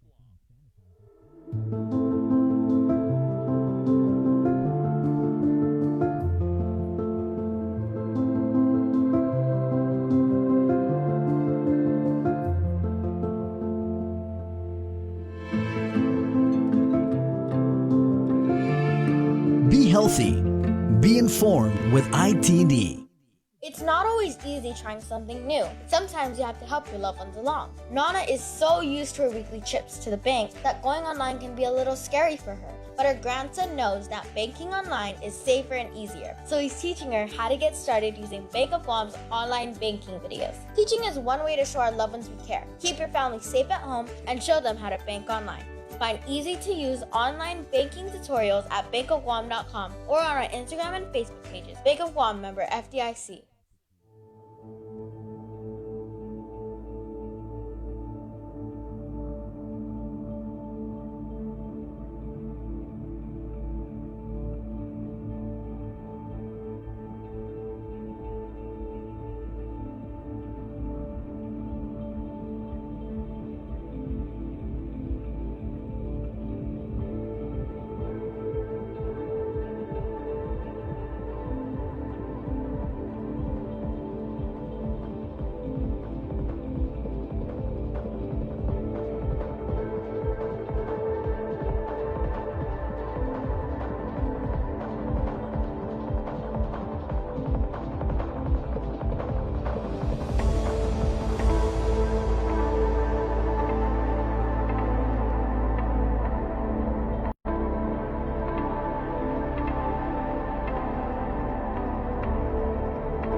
Be healthy. Be informed with ITD.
Be healthy. Be informed with ITD.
Purita nonda kantai mantunat nyagi toru ilugar para ion ra para I gloria abibai islasen para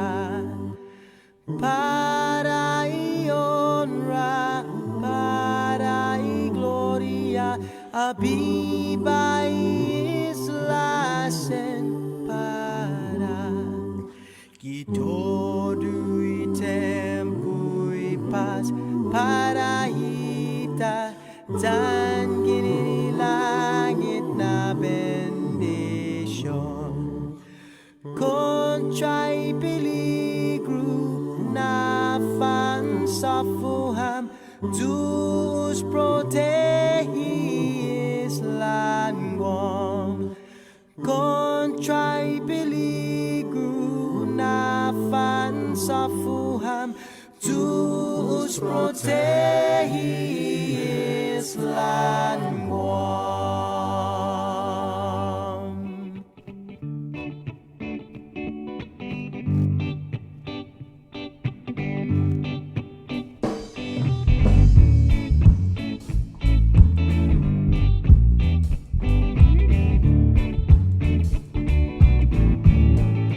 When I first saw you, girl, you put a big smile on my face.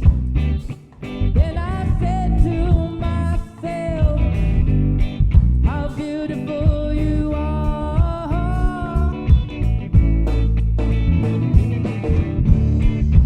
Then I got to thinking what it would be like to have you in my arms and squeeze you oh so tight. Then I had a dream of me and you. Down the aisle we walked on through. Dear Father said, Yeah. do I love Man, this is one of my favorite new generation Chamorro love songs. Easy jams. Eric Bora. Sin Hogu, Without You.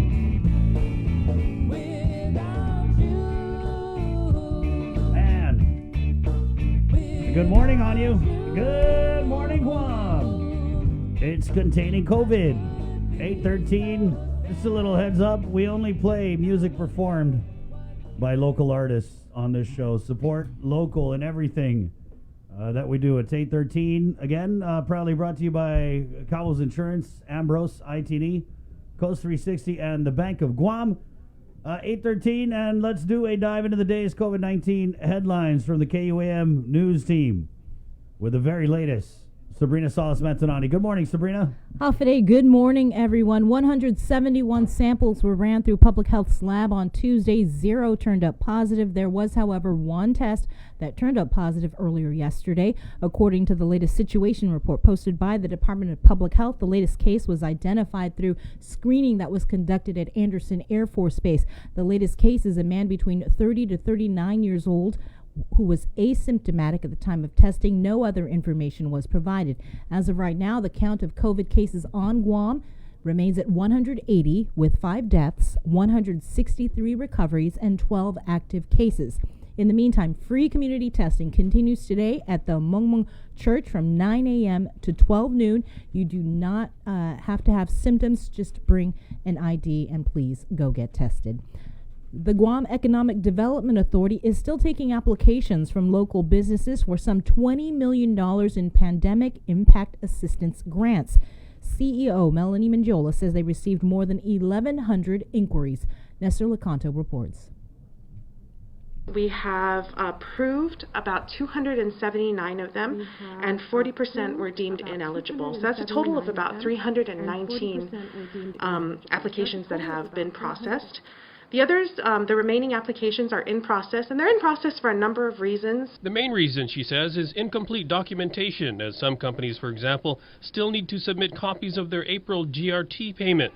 Round 1 was for businesses with $500,000 in annual revenue or less and did not receive any federal stimulus assistance. Round 2 is open for those that gross $1.5 million a year or less. With regard to the approvals, 151 that were approved were in Series 1, meaning those were the smallest of the small businesses, 500,000 and below, and 128 were from the 500,001 all the way up to the 1.5, or businesses who have received PPP or EIDL. The grant is maxed at $30,000 and is calculated at 25% of average monthly gross receipts.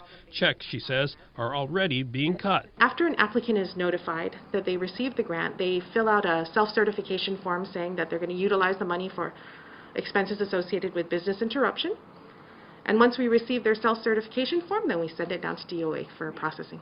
Companies are still encouraged to apply. Grants will be paid out until the $20 million is exhausted.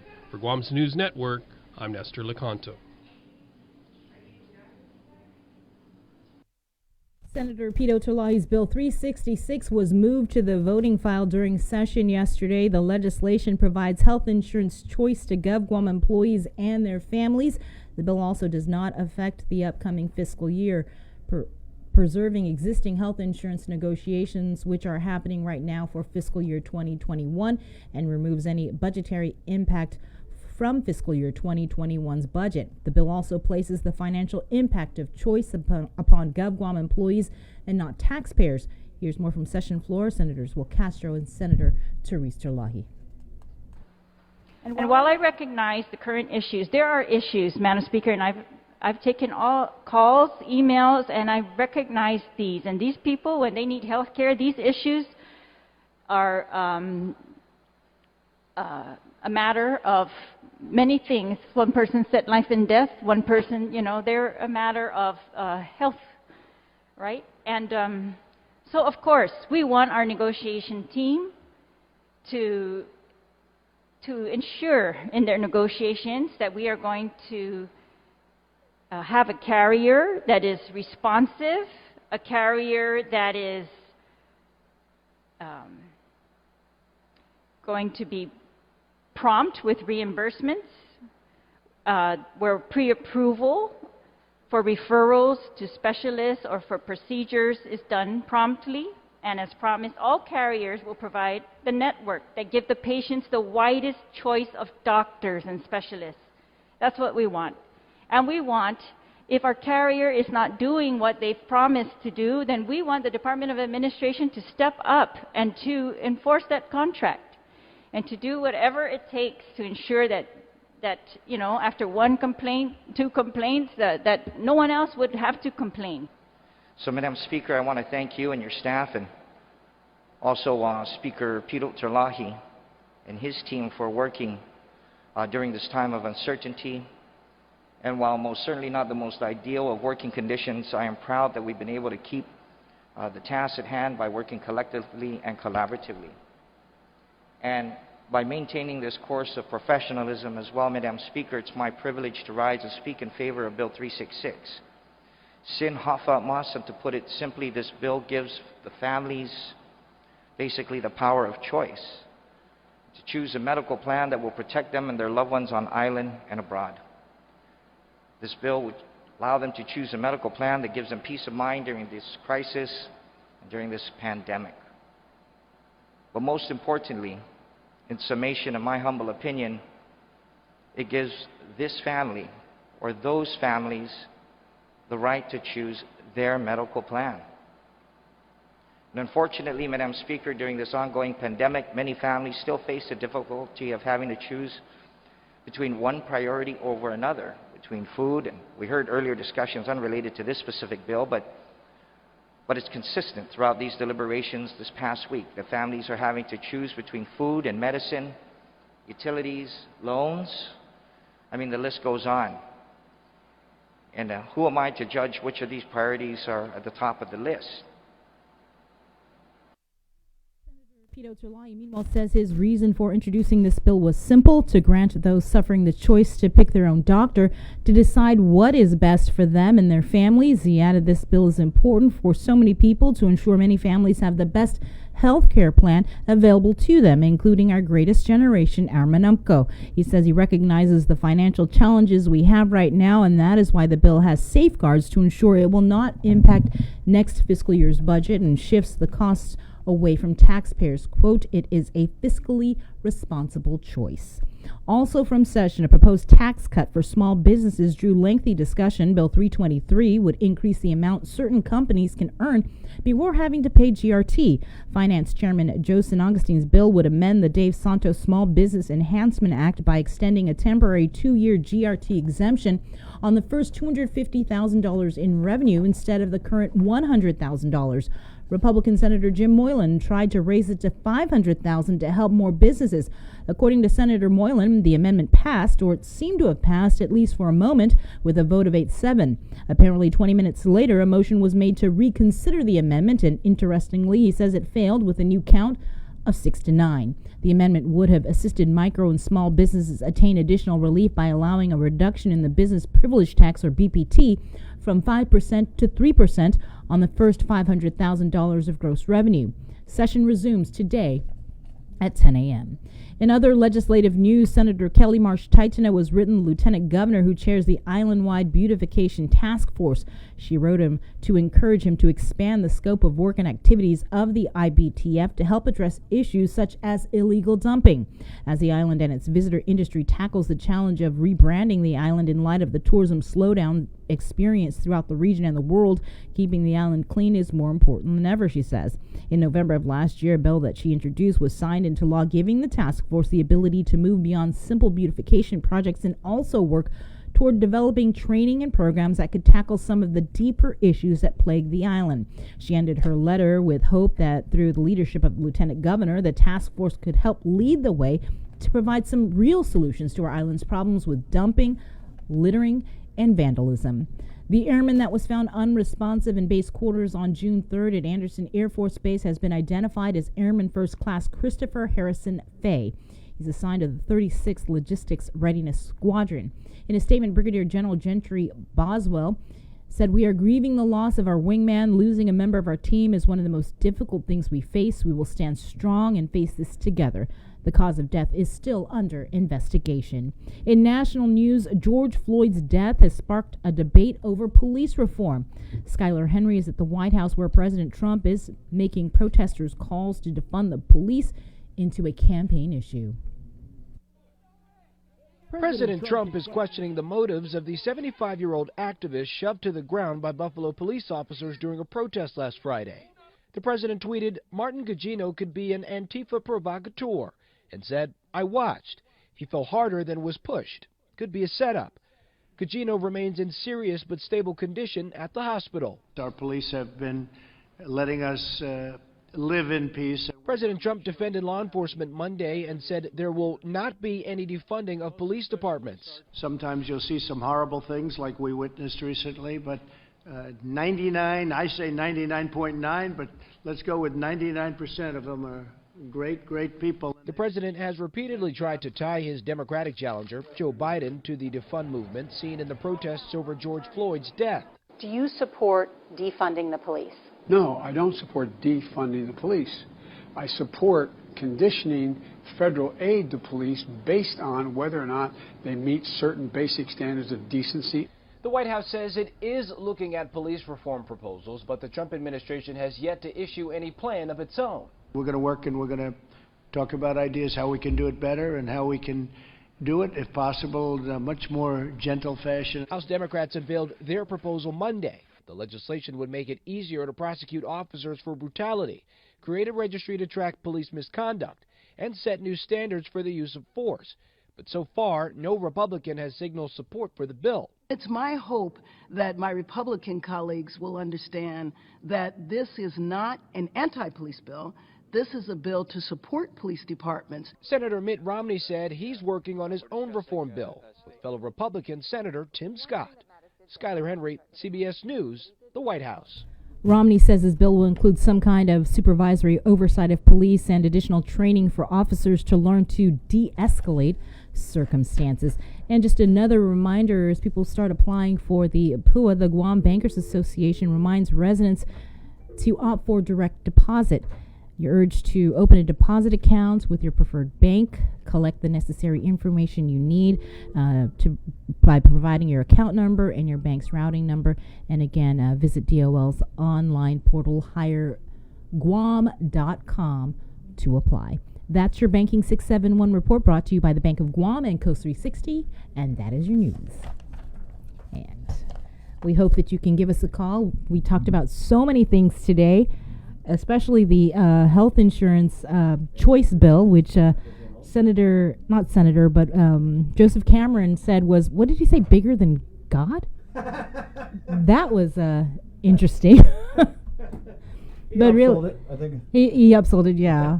But yeah, what are your thoughts on this issue? 637-0094. And I also wanted to ask, you posted something, SYL. Or not you, but is it Dennis Larson? Yeah. SYL, and then he used some RBMC. What is RBMC? What is that? Okay, so RBMC is stands for Ronin Brotherhood Motorcycle Club. And Ronin Club is, I believe they're like the Hells Angels chapter of Guam or something. I got this whole story about me and the Hells Angels chapter here on Guam. And I want to do it right, Bree. Because I got it. It's Hells Angels is on Guam? Apparently Hells Angels is on Guam, but I don't know if it's like legit Hells Angels, or they just want to be Hells Angels, or they just got the t-shirts, or what. But basically it all stems, responded to this accident scene. And it was a motorcycle accident. And, I'm going to talk about it a little, and then I want to get the video on. Maybe tomorrow we can kind of go into it. So I responded to the scene of this accident, and it was a motorcycle accident. And so as a member of the media, I always film, we got the call. I showed up at the scene. I was filming the scene of the accident, and I was about 20 feet away, respectful that, I'm not that guy to go stick the phone in your face. I mean, I'll ask you a tough question, but, I try and act with respect, especially because if I was in an accident, I wouldn't want some camera up in my face. So I was away. Yeah. And I was in my mask, and my kids were in the car. And it happens all the time. We're driving around with Dad. Oh, Dad's got to go film this, so hold on. So anyway, one of the members of this Ronin Brotherhood motorcycle Hells Angels thing saw me filming. He was not wearing a mask. He approached me from 20 feet away in an aggressive manner and got right up in my face and was like, "What are you doing? What are you?" And he was talking a bunch of stuff on the way over. And I was like, "Sir, I'm with the news. I'm just filming the accident." And then he got like right in front of the phone. I mean, literally, he was in my face, and he was being a smartass, and he was acting kind of tough, and he was in my face with no mask, speaking in an aggressive manner. But again, like I said, I try and be professional, and I was like, "Yes, sir, I'm just doing my job here." And he just kept standing there. So I moved over a little and kept filming, and then I guess he realized that he wasn't going to get a rise out of me, and he went back to his other Hells Angels friends. And so I ended up posting the video on my Instagram, and I ended up doing a little research on this Ronin Brotherhood Motorcycle Club, and it turns out that they're what you call a Hells Angels support club. So I don't know how it works, like how many Hells Angels points you need before you become like a real life Hells Angels member. But these guys are what you call the support of Hells Angels. So when the real Hells Angels comes to Guam, these guys have to like wash their bikes, and you're killing me. I don't know. Anyway, I went and I found out these guys got an Instagram, they got a Facebook, they got a website, and I thought it was interesting because they do these like this merchandise stuff, and it all mimics the Hells Angels stuff. So Hells Angels, there's this tradition. I only know this because I really researched this. You really know your stuff here. Hells Angels, there's a tradition. They carry a ball hammer, and going back, if you research this, they carry the ball hammer to defend themselves in fights, and also to smash mirrors or whatever. So you can actually order like a Hells Angels hammer, and this Ronin biker club has a hammer that's exactly like the Hells Angels, same colors, and they're all in the red and white and all that stuff. So anyway, I was posting stuff on Instagram, and then Dennis Larson, who he left a comment here, messaged me on Facebook, and he was, I don't know what he sent, but he sent about 5 messages, and then I guess he changed his mind and deleted them all. So, you know me, I was like, hey, what's up? I was like, are you with the Hells Angels? And he messaged me, and he said something along the lines of, yeah, I just want to ask that, you don't post anything about Hells Angels, that, we're the only ones that could have posted about the Hells Angels. So, of course, he's like, you know me, Bree. If you tell me don't pay, I'm going to be like, Hells Angels, Hells Angels, Hells Angels. Get out of Guam. We don't want you here. Yeah, and so I didn't know. I mean, I figure this guy, Dennis, who I don't know, thought I was just making trouble. And so what they did was they had one of the, I think there's like one Chamorro guy in this motorcycle club. They made the Chamorro guy call me. And and I know him, and I'm not going to say his name or anything, but he was basically like, hey, we just want to squash this. And I was like, dude, do you even know, Chelu, what happened? And he was like, no, they just said you're posting about Hells Angels, and we just want to stop it, Hells Angels is going to come to Guam. We're just, and anyway, he was saying, and I was like, I don't give a damn about Hells Angels, whatever. It's none of my business. But so when I explained to the Chamorro guy that the reason why I had an issue was that one of their members had got in my face with no mask, the Chamorro guy was like, what? Landhead, they did what? And he was like, that's it, I'm going to go talk to these guys. And that was like the last I heard of it. And so, but the last couple days, Dennis Larson has been posting little comments on our Facebook stream, which is crazy because I got his number. I messaged him. I said, hey, we want to talk about the Hells Angels on Guam. I think people don't know. And if you're trying to bring this element or, whatever, there's like the Hells Angels, the 1%ers, which are supposed to be, there's a whole thing where the Hells Angels had a bad rep. And then they said 99% of us, we're accountants and we're, we just like motorcycles, but the 1% that's the bad apples. And so these guys all wear that little 1% patch. And I know, part of it is like you're older, you get a midlife crisis, and you want to be cool and, rock your Hells Angels or whatever. But I'm curious. And Dennis, obviously you're a fan, so I want to reach out to you again and say, let's call this talk show and let's tell the people of Guam about the Hells Angels on Guam, because I think it's really interesting. And I've heard just so many things from the other biker clubs about some of the questionable things that have happened with this Ronin group. And, again, I'm not making trouble. I'm just in the media, and I think it's newsworthy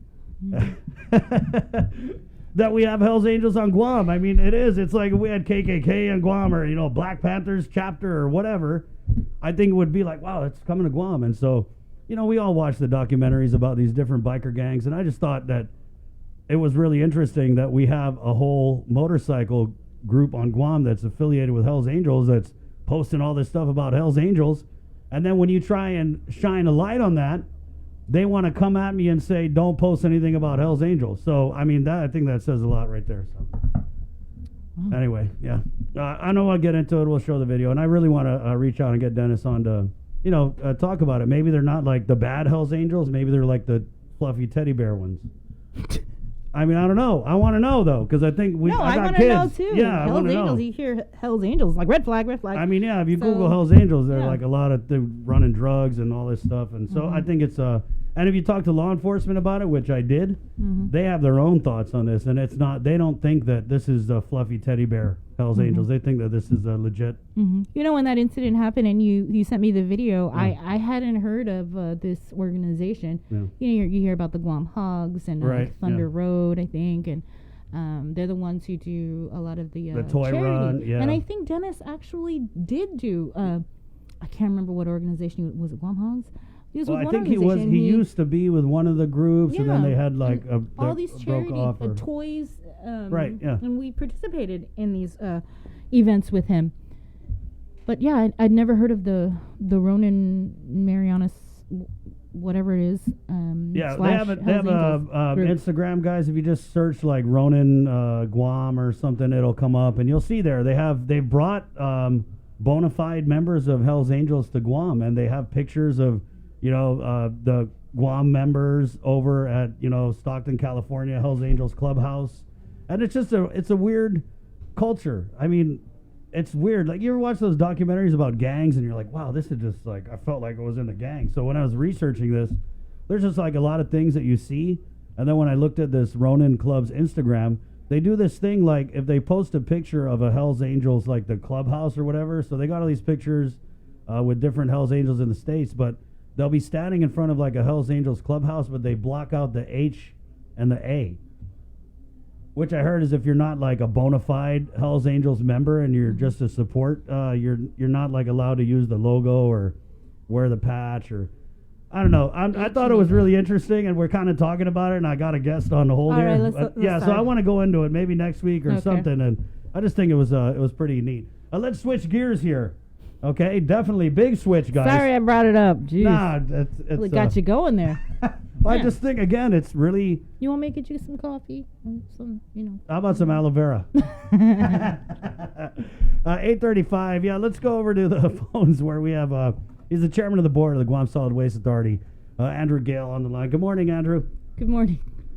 Good morning. Good morning, Chris. Good morning. Sorry, we veered off into that weird... He's probably like, I got the right show here? So we wanted to bring you on, and first of all, I know I talked with you yesterday. People were asking questions about the pickup of recyclables by the Solid Waste Authority, and that has been resumed as of last week, Andrew? Yeah, that is correct. The Guam Solid Waste Authority resumed the pickup of curbside recycling, the curbside recycling program. Last week was again the first week of the month. So, your recycling, your residential recycling is picked up, twice a month. You're either on the first and the third week of the month, or the second and the fourth week of the month. And so last week was the first. So if your cycle was on the first week of the month, then your neighborhood got picked up. If your neighborhood was on the second week of the month, then you'll get picked up this week. I guess just playing catch up, Andrew. How did the COVID and the pandemic, the public health emergency, affect the operations of GSWA? Well, it operationally, I mean, we're still operating, right? So during the lockdown, the sanitation workers, the garbage collectors, they were considered essential employees. So all of the that's why all the garbage kept getting picked up. Recyclables didn't really fall into that category of a public health issue, right? So, but you need to pick up garbage. So from an operations perspective, we kept operating. The only thing that was halted was the curbside recycling, and we did that because of our processor, our recycling processor was a subcontractor, was concerned about the inherent hazards with sorting the recycled materials. What happens is they take all the recycling and they would put it on the sorting area, sorting floor, and go through it by hand, and that was an issue, a safety issue that was a concern there. Your municipal solid waste, your residential garbage, that's not sorted by hand. That's just it's loaded on a truck, and then the truck dumps it on a tipping floor, and then it's put into a truck. So there's no hand sorting of that garbage. So there wasn't that type of concern. So operationally, that was the only impact. However, from a financial perspective, with the shutdown of the impact of going into PCOR 1, the closures of businesses and the reduction in tourism and all that, it really impacted the amount of revenue that GSWA has been collecting. GSW's revenues fall into two major buckets. You have your commercial revenue and you have your residential revenue. The residential is, we go around and pick up garbage from all the households and charge a flat rate per household that's on our service. But the commercial businesses, all of those commercial truckers, Mr. Rubbishman, Lago Sanitation, and Pacific Waste, they would go around and pick up the dumpsters from the various businesses, which include hotels, restaurants, office buildings, condominiums, etc. So they would pick that up and bring that over, and then GSWA would charge them, a tipping fee based on the weight, what the tonnage was. And as you can imagine, with a shutdown and a drop in tourism and a shutdown of businesses, that tonnage, just declined precipitously. Almost we were seeing like a 40% decline in that tonnage, and that kind of has translated to about a 20% decline in the overall revenue that GSWA would normally see in this month historically, in the month of April and the month of May.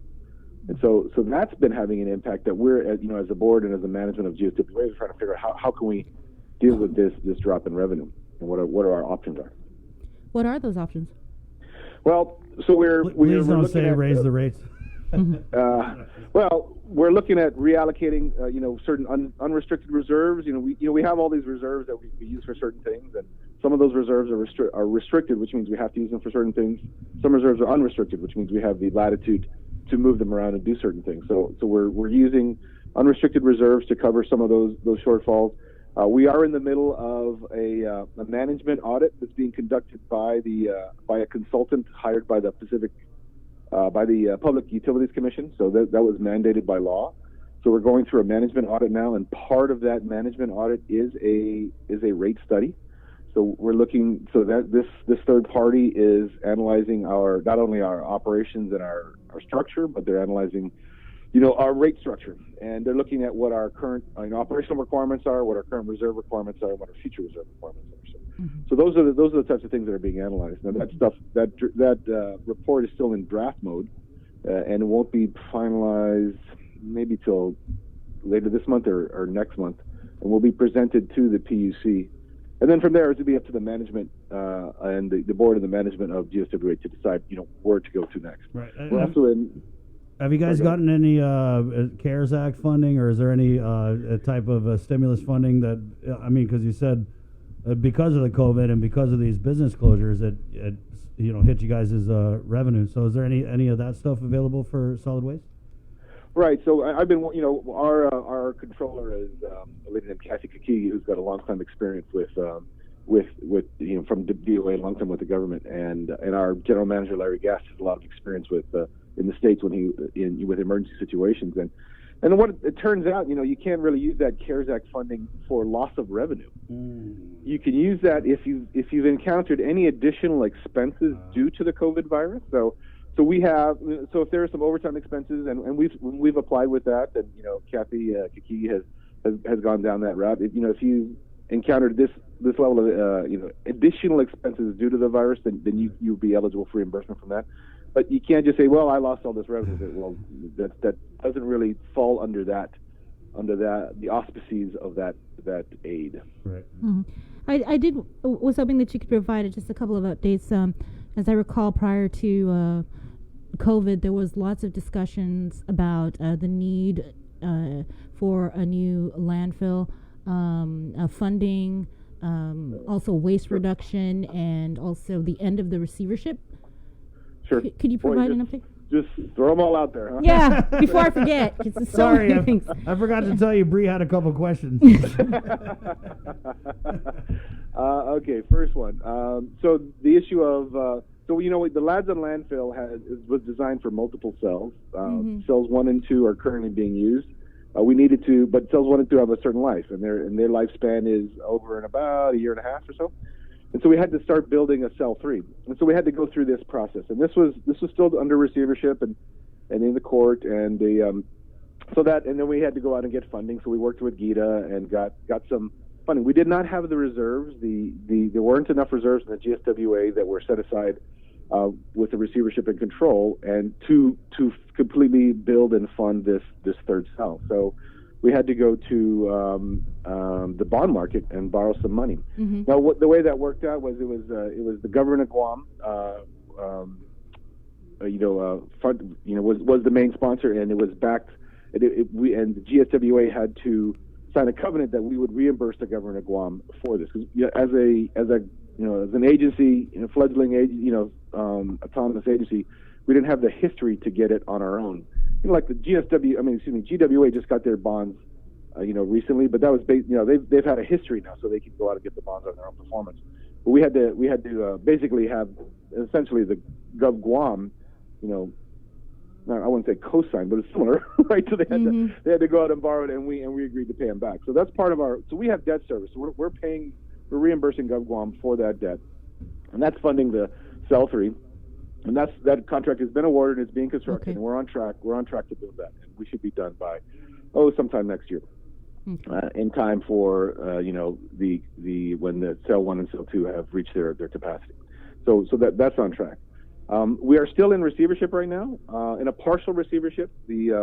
The operational and the day-to-day operations of the Guam Solid Waste Authority have been turned over to the current the board and the management team of Guam Solid Waste Authority. Okay. But the one section that hasn't been the receivership that hasn't ended was for the ORDOT plan. So ORDOT was the old dump, and there was what is known as a post-closure plan, and how it has to be properly capped and then maintained, and that cap has to be maintained over the next 30 odd years.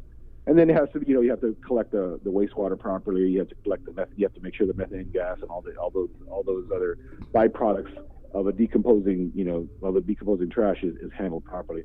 So all of those plans are being worked out, and the court, at the insistence really of the U.S. EPA. Remember, the U.S. EPA is the plaintiff. Really, they're the ones that sued Guam over that dump, and so they insisted that the receiver remain in charge of that particular aspect until the post-closure plan was finalized and approved. And so that was supposed to actually happen this month or next month, but obviously the COVID had an impact on the completion of that plan. Mm-hmm. Various testing couldn't be done on time. People were were locked down, so it just delayed productivity. So the way it looks now is the plan will get complete maybe sometime don't hold me to the exact date. So I think sometime in July, then it'll go through a public process and an approval and an EPA. And then it looks like the very end of it will get an approval by beginning of October, mid-October. And at that particular point, the complete receivership could be, could end. Again, that's up to the judge and the court in the case. But that is the latest calendar we're looking at right now. Wow. About a mid-October. And again, that's that last piece. And then GSWA then will be responsible for providing the funding for that for the ORDOT post-closure. Wow. Thank you for the update. I mean, since the COVID, it's you kind of lost track of everything that's been going on, especially with the solid waste, because I thought that the receivership was going to end at the end of April. Yeah, it was on track. That was the original plan, but then again things got delayed. Right. So that's what we're working with. Okay. So we are, and the other thing is, the other aspect is we are working with the governor's office, and she has been very receptive, and we're working with the governor's fiscal team on our revenue shortfalls and how we're going to be able to handle that. So we're that she's got a pretty sharp team up there, and so Kathy and team are working with them to figure out what's the best way for us to address our issues and continue to meet our number one priority, which is the handling of municipal solid waste here on the island. Mm-hmm. Okay. I guess I just wanted to ask about illegal dump. I mean, my question seemed kind of lame compared to Bree's. But illegal dumping? Yeah, so we were talking with Lieutenant Governor Josh Tenorio, and there was an idea that he had floated around about tackling illegal dumping. And do you think that GSWA would have any role? Would you guys want to be involved with an effort like that? And if so, what would your role be, or what do you envision? Or even the role with the zero waste campaign initiative. Yeah, sure. So you got zero waste and you've got the illegal dumping, right? And GSWA really plays a secondary role, a support role in both of those, right? So our primary focus and our primary mission is handling municipal solid waste, which is, it's a sanitary issue, it's a health issue, it's an environmental issue. This is the whole reason that the U.S. EPA sued GovGuam over the Clean Water Act because of what was going on in ORDOT. So that's got to be our primary mission.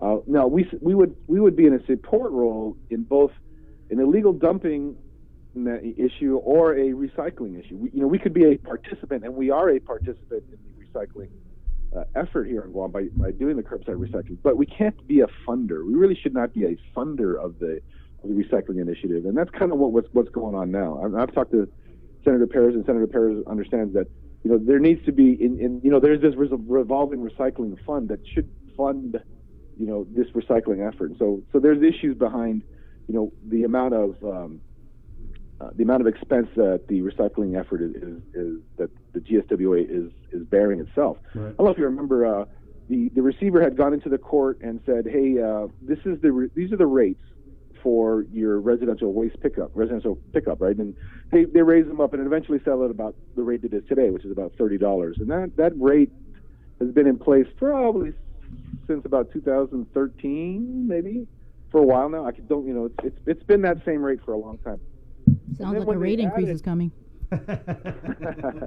Well, when they added residential recycling pickup, and the rate didn't change.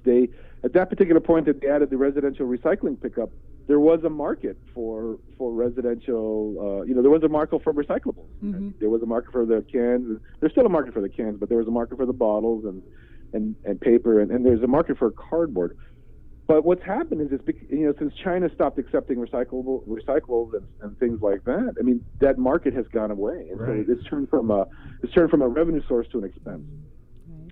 And so that rate was never adjusted to account for recycling. It was just included there. So that's an issue. We all need to figure out, with this zero waste initiative and working with Senator Parrish's office, what's going to be sustainable for the island, what programs can operate, and we don't want to go back. We don't want to go backwards. We've got people that are recycling, that are separating recyclables now. It's on their minds. We don't want to go backwards from that. So we want to continue that program, but we just need to figure out a way that it'll be a viable, sustainable way to continue with it. Right. So, yeah. It just sounds like you guys are kind of stuck right now. Then. Yeah. Andrew, the people are collecting stuff that they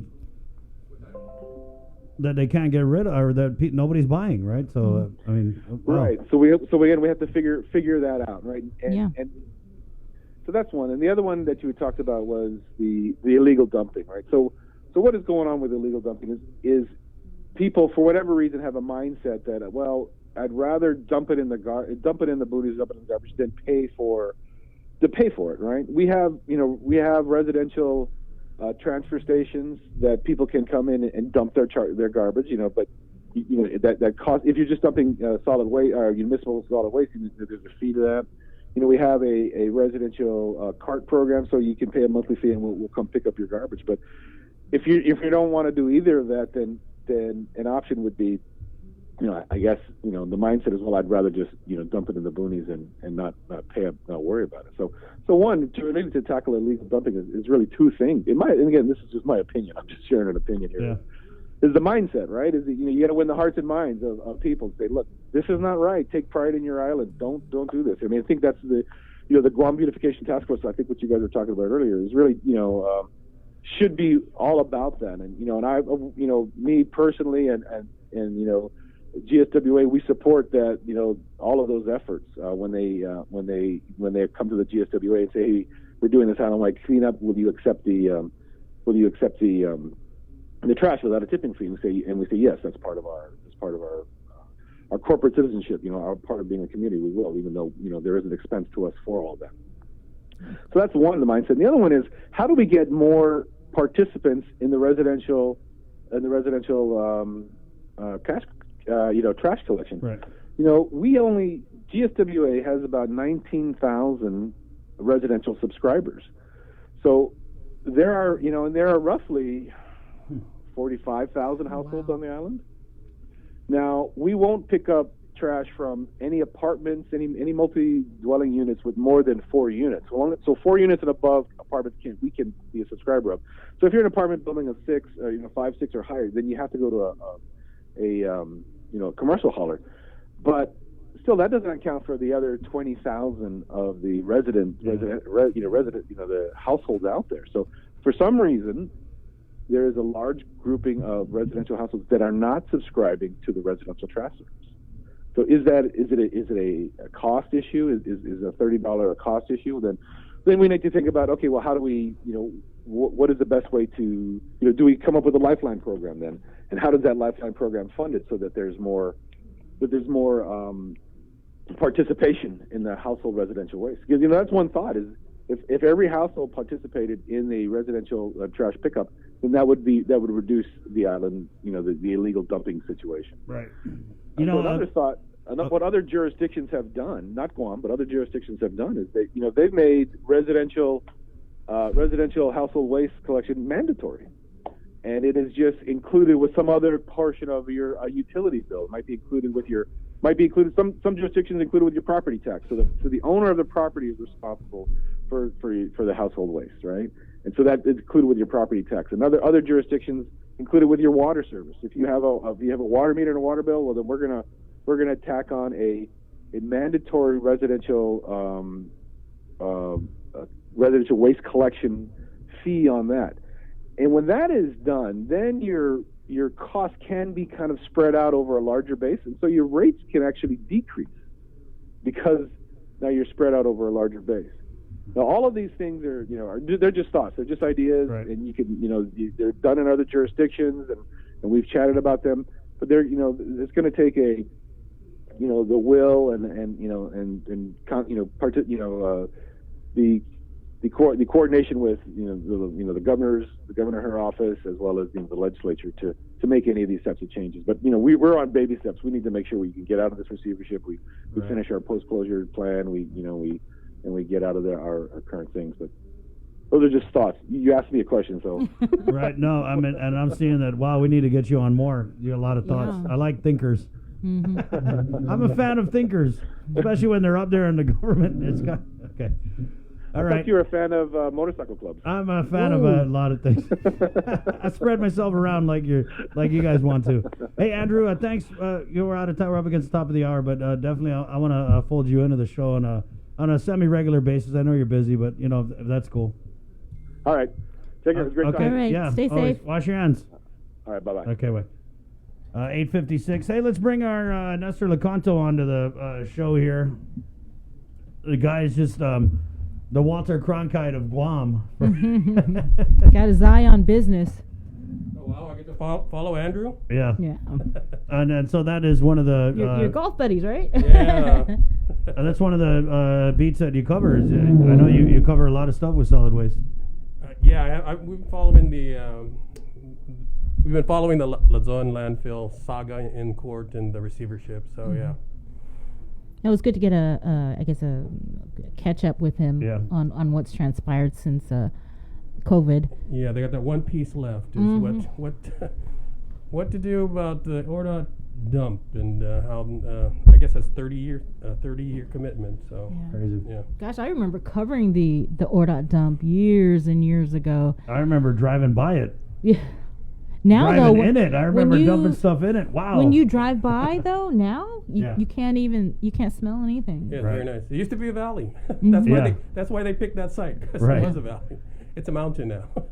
Yeah, well, you guys just took me back. I remember when I was dumping there, it was like already near the entrance.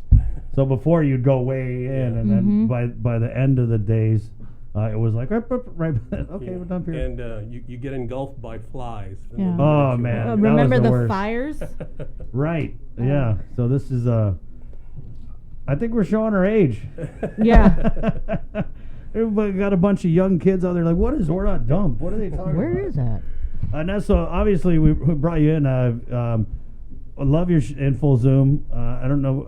Have you dropped one this week? Is that? Yeah, one's on right now. I think on YouTube, and then debuting at right 10 now. o'clock. Yeah, and then it'll be on Facebook.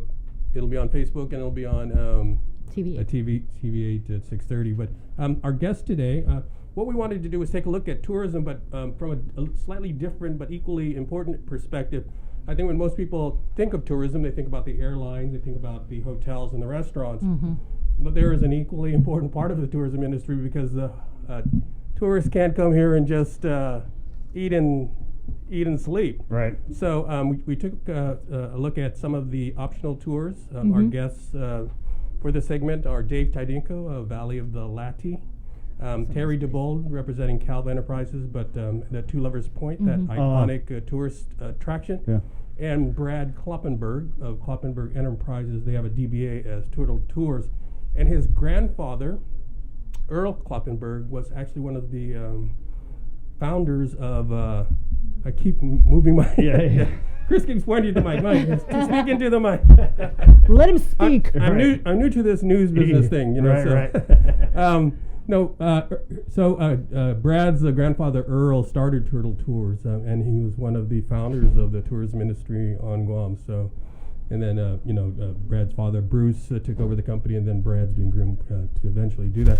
So anyways, we talked about the opportunities now. We talked about first, how the COVID has impacted their businesses. Obviously, like every other tourism-related business, it's hit pretty hard. When you get no tourists, you get no customers, you're going to suffer for that. But we talked about the opportunities now going forward. And they agree that it's going to be a slow, hard climb to recover where we were, because, as you know, prior to the COVID, I mean, we were hitting record numbers. Wow. Almost every other month, GVB would report, record numbers over and this has been happening for the past several years. So we talked about, this as an opportunity to maybe reinvent tourism for Guam. They agree with the rest of with GVB and the other, and GHRA and the other tourism industry officials that initially Guam's going to have to be marketed as a place that's safe. Right. That's going to be the most important thing. Tourists will be looking at that first and foremost. But then, is there an opportunity to, reinvent Guam's image, and who should we target? What is our market? So they talked a little bit about that, and just some other aspects of how Guam can rebound. And they're all very confident that Guam will eventually rebound. It's just going to take a little time. Mm-hmm. Did they give what are their thoughts on how long they think it's going to take? It's hard to say. I mean, we've heard anywhere from 2 to 3 years to 4 to 5 years, But one of the things they do say that they need to do immediately is start training staff on all of these different new procedures that they'll have to follow in dealing and servicing tourists. Mm-hmm. What about all of the social distancing stuff? Yeah. What about in promoting maybe more towards locals? Is that something? Right. We've seen that in the different downturns that have happened with the Asian economic and then the swine flu, where we see the tourist numbers drop, and then the hotels, the restaurants start marketing more to the locals. But this is kind of a different situation because we're all locked down, right? Yeah, I think, like golf courses, for example, when it's off peak, that's when, they try to go after more local golfers, right? Mm-hmm. Because, there's a lot more tee times available. Same with hotels. They'll have local residential rates, and so forth. So, as far as them targeting more local tourists, that's possible. I mean, like Dave Tadinko over at Valley of the Lati.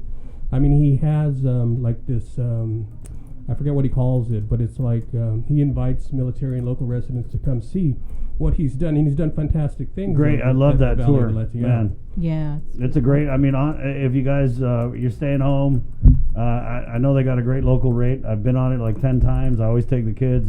It's really, I feel like, could be a snapshot of one of the ways that and it's successful, we attract the tourists, because it kind of really rides on that ecotourism thing, where it's sustainable. They got a pineapple farm out there. They kind of grow what they feed you when you go on the tour. I thought it was really cool. Yeah, so kind of I think it was a riverboat festival or something like that. Right. That's what that he calls it every year. Right. So, yeah. So that's another attempt, to try to draw, because they also want the support. It's very important that we get the support of the local community, and tourism officials have been saying that for years, right? That in order to have a successful tourism industry, we need to have the support of the local people. So yeah. Well, excited about the show again. That drops tonight at 6:30 on KUAM TV8. Yeah, I want to talk session, of course. What a week! What a week! Yeah, it's been a long.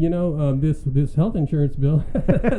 what I thought would be a pretty simple, straightforward, just discussion on just kind of dragged out to. I think about 5 days now, and it's gone through different iterations. I think the most current version is 366, which it started off as 255. 255, yeah. 255, then I think there was a 363 or 364, and now it's 366. But essentially, the author, Senator Pito Turlahi, co-sponsored by Speaker Barnes, was to provide choice, and that's how they were, promoting the bill. There were a lot of questions. Obviously, that's why it took so many days. But it's now on the voting file, and the session starts at 10 o'clock this morning. So that's one of the bills that is in the voting file. When are they going to vote? That's a good question. They could vote this morning and then go back into regular session for other bills. They could wait till the end. It's going to be up to them. Right. And a lot of times it depends on the sponsors of different bills that may be close in vote in the counting of noses, like we like to say. Right. So they may want to push it back so they have more time to lobby. I don't know. It's There's a lot of aren't there a lot of nominations or something to vote on too? Confirmations, yeah. Well, confirmation, I think they might want to clear that first. Is Dana on that? Yeah, I think so. Oh, okay. Yeah. So Ness, I mean, like you said, very hearty debate. I don't even know if that's the right term for it, but do you think that the senators have reached a version of the choice bill that they can vote on? I mean, obviously, I know they're going to vote on it. I guess first question, does it have the votes? And do you think those people who are critical of it at the beginning of all this have now maybe come around to a measure that they feel they can support? I don't know what the vote's going to be. All I know is that they've had all the time, they've taken all the time possible to ask all the questions that they wanted to get answers for. So they should be armed with all the information that they need to make their individual decisions. So what that result's going to be, I have no idea at this point. So classy, Nestor. I did want to ask that there's another bill, seemed to be controversial, Bill 323. Bill 323. Right, okay. This is is it the BBT? Oh, the Dave BBT, Santos? yeah. So the Dave Santos Act. Dave Santos, for you youngins out there, he's a former director of the Department of Revenue and Taxation who passed untimely. I think back in the 80s it was. Really good guy. So they named the Dave Santos Small Business Enhancement Act after Dave, and basically what it does is it creates a ceiling below which you don't have to pay GRT. Right. And I think last year they amended that law. Senator Lee amended that law to increase that ceiling to 100,000. It was 50,000 before, right? 50, yeah, she doubled it. And then so this particular bill would increase that to 250,000. Senator Moylan had tried to raise it even further to 500,000, with the idea being that more businesses could participate in that. And it's not that big of an amount if you just look at it, but to a business it is, right? You don't have to pay on your first. In his case, it would have been 500,000 in revenue. The bill as it stands now, it's the first 250,000 in revenue. You would not have. You would be exempt from paying GRT on those revenues. Right. So yeah, they're going to vote on that today. Okay. But he did have an amendment, and then it passed, and then it was reconsidered, and then it failed. He wanted to raise it to 500,000, and that well. I read a release from him yesterday, and I wasn't watching. We got him on the line too. So okay. Okay. Yeah, he'll explain it to you then. Right, yeah. So yeah, he had that. He thought he had it, and then they came back and they said no, you didn't. It didn't pass. So, and then surprisingly, also Senator Therese Terlahi had cautioned that, hey, we really need to take a look at these numbers because we're looking at a real fiscal crisis coming up in the next fiscal year, and so we don't want it to go into this not knowing how much revenue we're going to get. But then she also, towards the end of the session yesterday, proposed an amendment to to roll back the BPT, the business privilege tax, from the 5% to the old 4%, and that was voted down, did not pass. So do you know the vote on that? I do not. I just know. I don't know if it was a roll call vote or a voice vote. But I had to double check my email because I got the release that Senator Talahi was trying to roll back the BBT. And as we know, the governor has said repeatedly publicly that she does not support a rollback of the BBT because it would take such a big chunk out of government revenues. And that's what I think a lot of people are fearful about. Fiscal year 2021 will be a very, very difficult year. I mean, there's no getting around it. I mean, once we are fortunate that we have had all of the, and will be getting all of the federal funding that we are getting, which will supposedly dry up at the end of this year in December. So what happens after that? Where will we get that money? The tourism industry, by all accounts, is not gonna be back to where it was for a long time. And we have, for the last 40 years, had two legs to stand on, basically. It's the federal funding and tourism. And so if you lose one leg, and then the second leg kind of so it's a little it's scary, actually. I feel like are we in denial, Ness? I mean, we're trying to pass a budget. They don't know, kind of flying in the dark. Yeah, we've been trying to get a handle on that. I think you're right. I mean, I think that they probably have a good idea, but don't have a firm number, and don't really want to deal with it right Who now. wants to talk about our but economy? They've got a deadline, though, coming up right by law where they have because, to pass the budget. Yeah, typically you have your revenue projections. The administration and the legislature will agree on, this is the amount we have to spend. It's a number that they have this formula that they work on and input from the economists on what business activity is going to be. And they say, okay, this is the number, right? And then from that number, you do your budget hearings, and the agencies will come before the legislature and say, we need this, we need this, we need this, and the legislature says, no, you don't really need that, and then this is what you're going to get. So this is what they end up with. They're not doing it this time. Of all the times to not do that. Wow. They're basing it. The administration is said, okay, we gave you a number, a budget, but it's pre-pandemic, based on pre-pandemic, and I guess you guys figure it out, because we're not. You guys figure it out while you're running for re-election. Yeah. Good luck with that. So that's where we are, and we'll see. We'll see what happens. I mean, is it an exercise in futility? I don't know. You be the judge of that, because they're. I mean, I know the last time we talked with Senator Joe St. Augustine, he said that he was having a meeting with the governor on the budget and whatever the revenue projection was going to be, but we hadn't heard from him since. And then I think some of the budget was there a hearing canceled? Or something? Yeah, I saw that.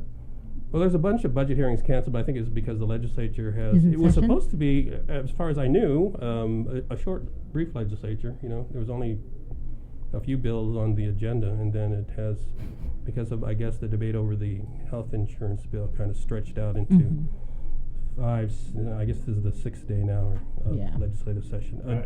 Jim will probably have a lot more information about that, and he'll be able to give you, I'm sure, his thoughts on the upcoming budget revenue projections, and so. Oh, and that's always great to have you on. So much insight, man. I mean, this guy, you talk about veteran reporter times 2. And I love the way you break it down. Okay. All right, guys. Right, thank you. Again, you can catch his in full Zoom. I think it's premiering on YouTube right now, and then it'll be all over the award-winning, the Edward R. Murrow award-winning social media networks of KUAM 912. We'll take a really quick break and come back with Minority Senator Jim Moylan next on Containing COVID. Good morning. Keeping you informed, KUAM News brings you Banking 671, brought to you by the Bank of Guam, the People's Bank, and Coast 360 Federal Credit Union. Together, we thrive. KUAM News COVID-19 Takeover on I-94 FM is presented locally by Ambrose Inc. GU Self-Storage, conveniently located near the Harmon McDonald's. We offer affordable rates, online payments, and auto bill pay for your convenience. Plus gate access daily from 6 a.m. to 9 p.m. Call us today at 648-7867 for more information. With the new challenges we're all facing, First Hawaiian Bank wants to make sure you have access to your financial world. With FHB Online and our mobile app, we hope to make banking the least of your worries. Visit fhb.com/digital. We hope that you and your loved ones are safe and healthy during the COVID-19 pandemic. It has been a challenging time for all, but now, more than ever, our cancer patients and caregivers need us. Although we are apart, we stand united in the fight against cancer. The American Cancer Society Guam is excited to announce our first virtual Relay for Life. Join us on Saturday, June 27th at 6:30 p.m. on KUAM TV 8, as well as on I-94 FM and streaming on KUAM News digital platforms. Cancer does not stop, and neither can we. On June 27th, let's celebrate together and fight cancer. Visit relayforlife.org/GuamGU to find out how you can participate in the 2020 virtual Relay for Life Guam.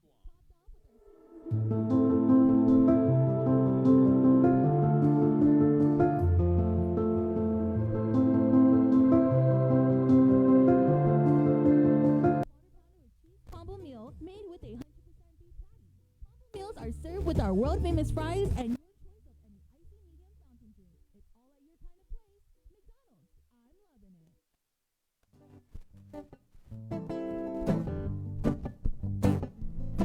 loving it. Hey, Guam's favorite containing COVID, the KUAM News Takeover 914. We got Senator Jim Moylan. We'll kind of unpack some of the events of a session with him.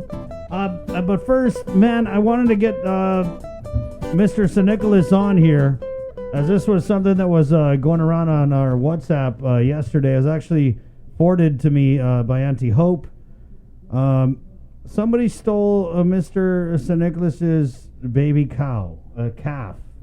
And I believe it was in Orda Chalapago. And I want to get him on to get the word out. We're going to pop up the picture of the cow because Mr. St. Nicholas, Chris and Sabrina here, you're actually at the Central Precinct right now filling out a report, right? So you were telling me that you got some new information about maybe the vehicle that might have been involved in the theft of the cow? Yes. And I shared that information with GPD officers, hoping that they would do a follow-up. But, now the individual is trying to deny involvement and has since kind of been a little bit conducting a threatening matter. So I just thought maybe the police officers would be best suited to handle a situation regarding this, yeah. Right. So you said around the picture, can you just take us back to the beginning? This is a 3-day-old calf. Yeah, it was actually born in June 5th, 6th. Newly born. The last time I saw the calf, the mom was still licking the afterbirth off of the calf, and we tie our cows, and that's pretty much my livelihood. I'm retired. I'm a firefighter. Right. So I try to keep busy, and we left the calf, and we usually check it, and then my son and my brother, they're the ones helping me also, and then we discovered that it was gone. So livestock, sometimes they wander off. You just look for them and you try to find them and hope that they're still there. But after maybe a day and a half of looking, even the mother of the calf was kind of walking into places trying to smell the calf and see who was still around. But I never found it. So I decided to walk around the area and do a little bit of searching. And that's how I have raised cows for the longest time. And, I go into this neighborhood and start asking questions, and lo and behold, somebody here said somebody was talking about taking a baby cow, and, and they're trying to talk to the individual with no positive response. And I just wanted to settle it on my own. As a matter of fact, I even offered the individual, I'll give him some money to give me back my own calf, because it's only 2 to 3 days old, and it might just die on him, and I'm just that way. If I can handle it myself, I don't need anybody to get involved. But then they kept refusing, and I said, I'm going to get the police involved, and maybe they can do something from their vantage point, But I kind of put it out on social media and kind of asked for the public's assistance in locating this calf, because it's just a newborn, and it'll probably just die. But, I wanted to give it a chance. We've been a victim of being poached before, my father, and back then it took a lot to send out smoke signals to everybody, letting them know that you're a victim of being poached or cow theft. Now you have this tool, social media, and it's a great tool if you use it the right way and ask. I'm never too proud to ask for help. Is there an emotional connection here, Mr. St. Nicholas, with I know it's a 3-day-old calf, but with the mom? We raised the cows for years and years and years, and that's what we do is we try to breed them, self-sustainment. We depend on the economy and the grocery stores to bring everything, but even with this COVID, you raise your own, you grow your own vegetables, you do your own thing to be self-sustainable, and you share with your neighbors, and that's pretty much what I've been taught by my dad. Money is not the only thing that pays. Gratitude and a thank you is just as good, not even better. Things come back to you when you're good to other people, but stuff like this is just sometimes very disturbing. It is that even a baby cow they will steal. I mean, God, let's see. And the officer even asked me, how much is it worth? I'm like, no individual in his right mind will sell a newborn calf, and nobody in the right state of mind would buy a calf that's 2 to 3 days old. How do you put a price on something that's newborn? I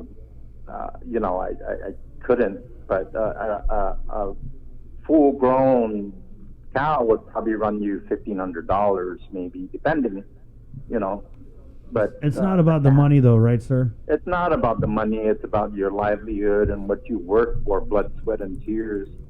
Going in the rain and pasturing your cows and making sure that they're good to go, because if you need them, they're there. I've been brought up to with the belief that if you want something, come by somebody's front door. Don't come through the back. Right. You never know. He'll probably just give it to you, and that's me. What's the calf's name, Mr. St. Nicholas? It's 2 to 3 days old, so you never really I didn't have time to put a name on it, but my grandson usually is the one doing that. He'll name once you see them, I go, oh, Papa will name this cow this and this. So we never got to that point. Okay. I'm just asking the public's help. Help is to, if you know of anybody, if you kind of have something, put the word out there. Maybe somebody got to know somebody somewhere. Mm-hmm. We're a small island connected in so many ways. It's like, wow. It's just disheartening for something like that, to happen. Yeah. That's why I wanted to bring you on. All related somehow. Right. I just wanted to bring you on because it's embarrassing for me that our people are even stealing a baby cow, and I wanted to just highlight this, and I wanted to put some shame on the people responsible. And I don't know, Mr. St. Nicholas, have you started already processing that the cow might have been eaten or is no longer with us here? Well, I'm still hoping that I can get it back to the calf, to the mom. It needs the mother's nourishment from the milk to survive, but I don't know. I heard last time that an individual was met in Agana somewhere. It was sold to some guy up in Chigo. I don't know. I didn't get the name yet, but there's a whole black market cow network. What the? Yeah, something like that, man. I don't know, but respect goes a long way. Right. We're losing that in this island, and I'm just asking, hey, Guam, pana sudah sa pamilya bisino atungo spian penyo zeta pana sudah. Amen, sir. That's the only way. Right. And thank you, and keep us posted. I'll shoot you a text later, and you let me know how it worked out for you at the Central Precinct. All right. Hey, Chris, man, thanks for getting the word out. Thank you for your help, and thanks for everybody who's kind of lending a hand. Thank you, Mr. St. Nicholas, and our thoughts are with you in this difficult time. Okay. Wash your hands. Okay, 9:23. Someone to put a comment here. Are we in the twilight zone? Coronavirus, crazy politicians, Hell's Angels, baby cow kidnappers. What is going on? I just wanted to bring him on because his cow got stolen. No, that's crazy. Sad. Yeah, it is, sad. man. It is. The grandson didn't even get to name the cow yet. Yeah. Shame on you guys. 2 to 3 days old. Right. 923. Sorry, Senator Moylan. I don't know if you ever got bumped back for a cow kidnap or calf napping, but Yeah, no, but sad story, but true, and I think it's important, and I'm glad he's using social media and your network here to reach out to the public. Yeah, we got cow wrestlers and stuff like that. Yeah. And I think in the old cowboy days, you would have been, strung up if you took somebody's cow or horse. Mm-hmm. So, and even pre-COVID, you were holding a whole bunch of town hall meetings on crime. Right. Remember? Yeah. Seems so long ago. But I bet no one ever said they had a cow stolen. No, not at all. But I do hope Mr. St. Nicholas does find his cow. Right. But it kind of can segue into cow hustlers or rustlers to getting into local politics, like one of your Wild West. It's like a rodeo. Yeah. That's right. And Nestor was really good. I was able to hear him, and he was a good narrator of kind of what things are going on. And it kind of started with the budget, the projection from Guadalupe for FY21, and that said 1.05, almost 06 $billion. $billion. You have to say it like that, Senator. You gotta say it like a billion. You gotta own that with a B.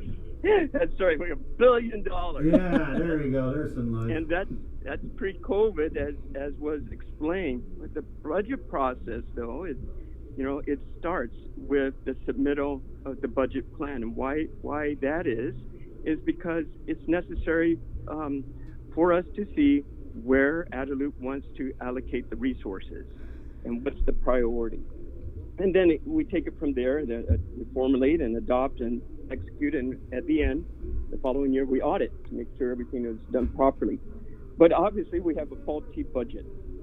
We do hear from Guadalupe that they have bright outlooks. Things can be okay. We don't know. But they're not. The bottom line is they're not resubmitting their budget. So that's where the legislature is, and we'll have to address that. Like we've been addressing some of our measures during the last week and during this week as well.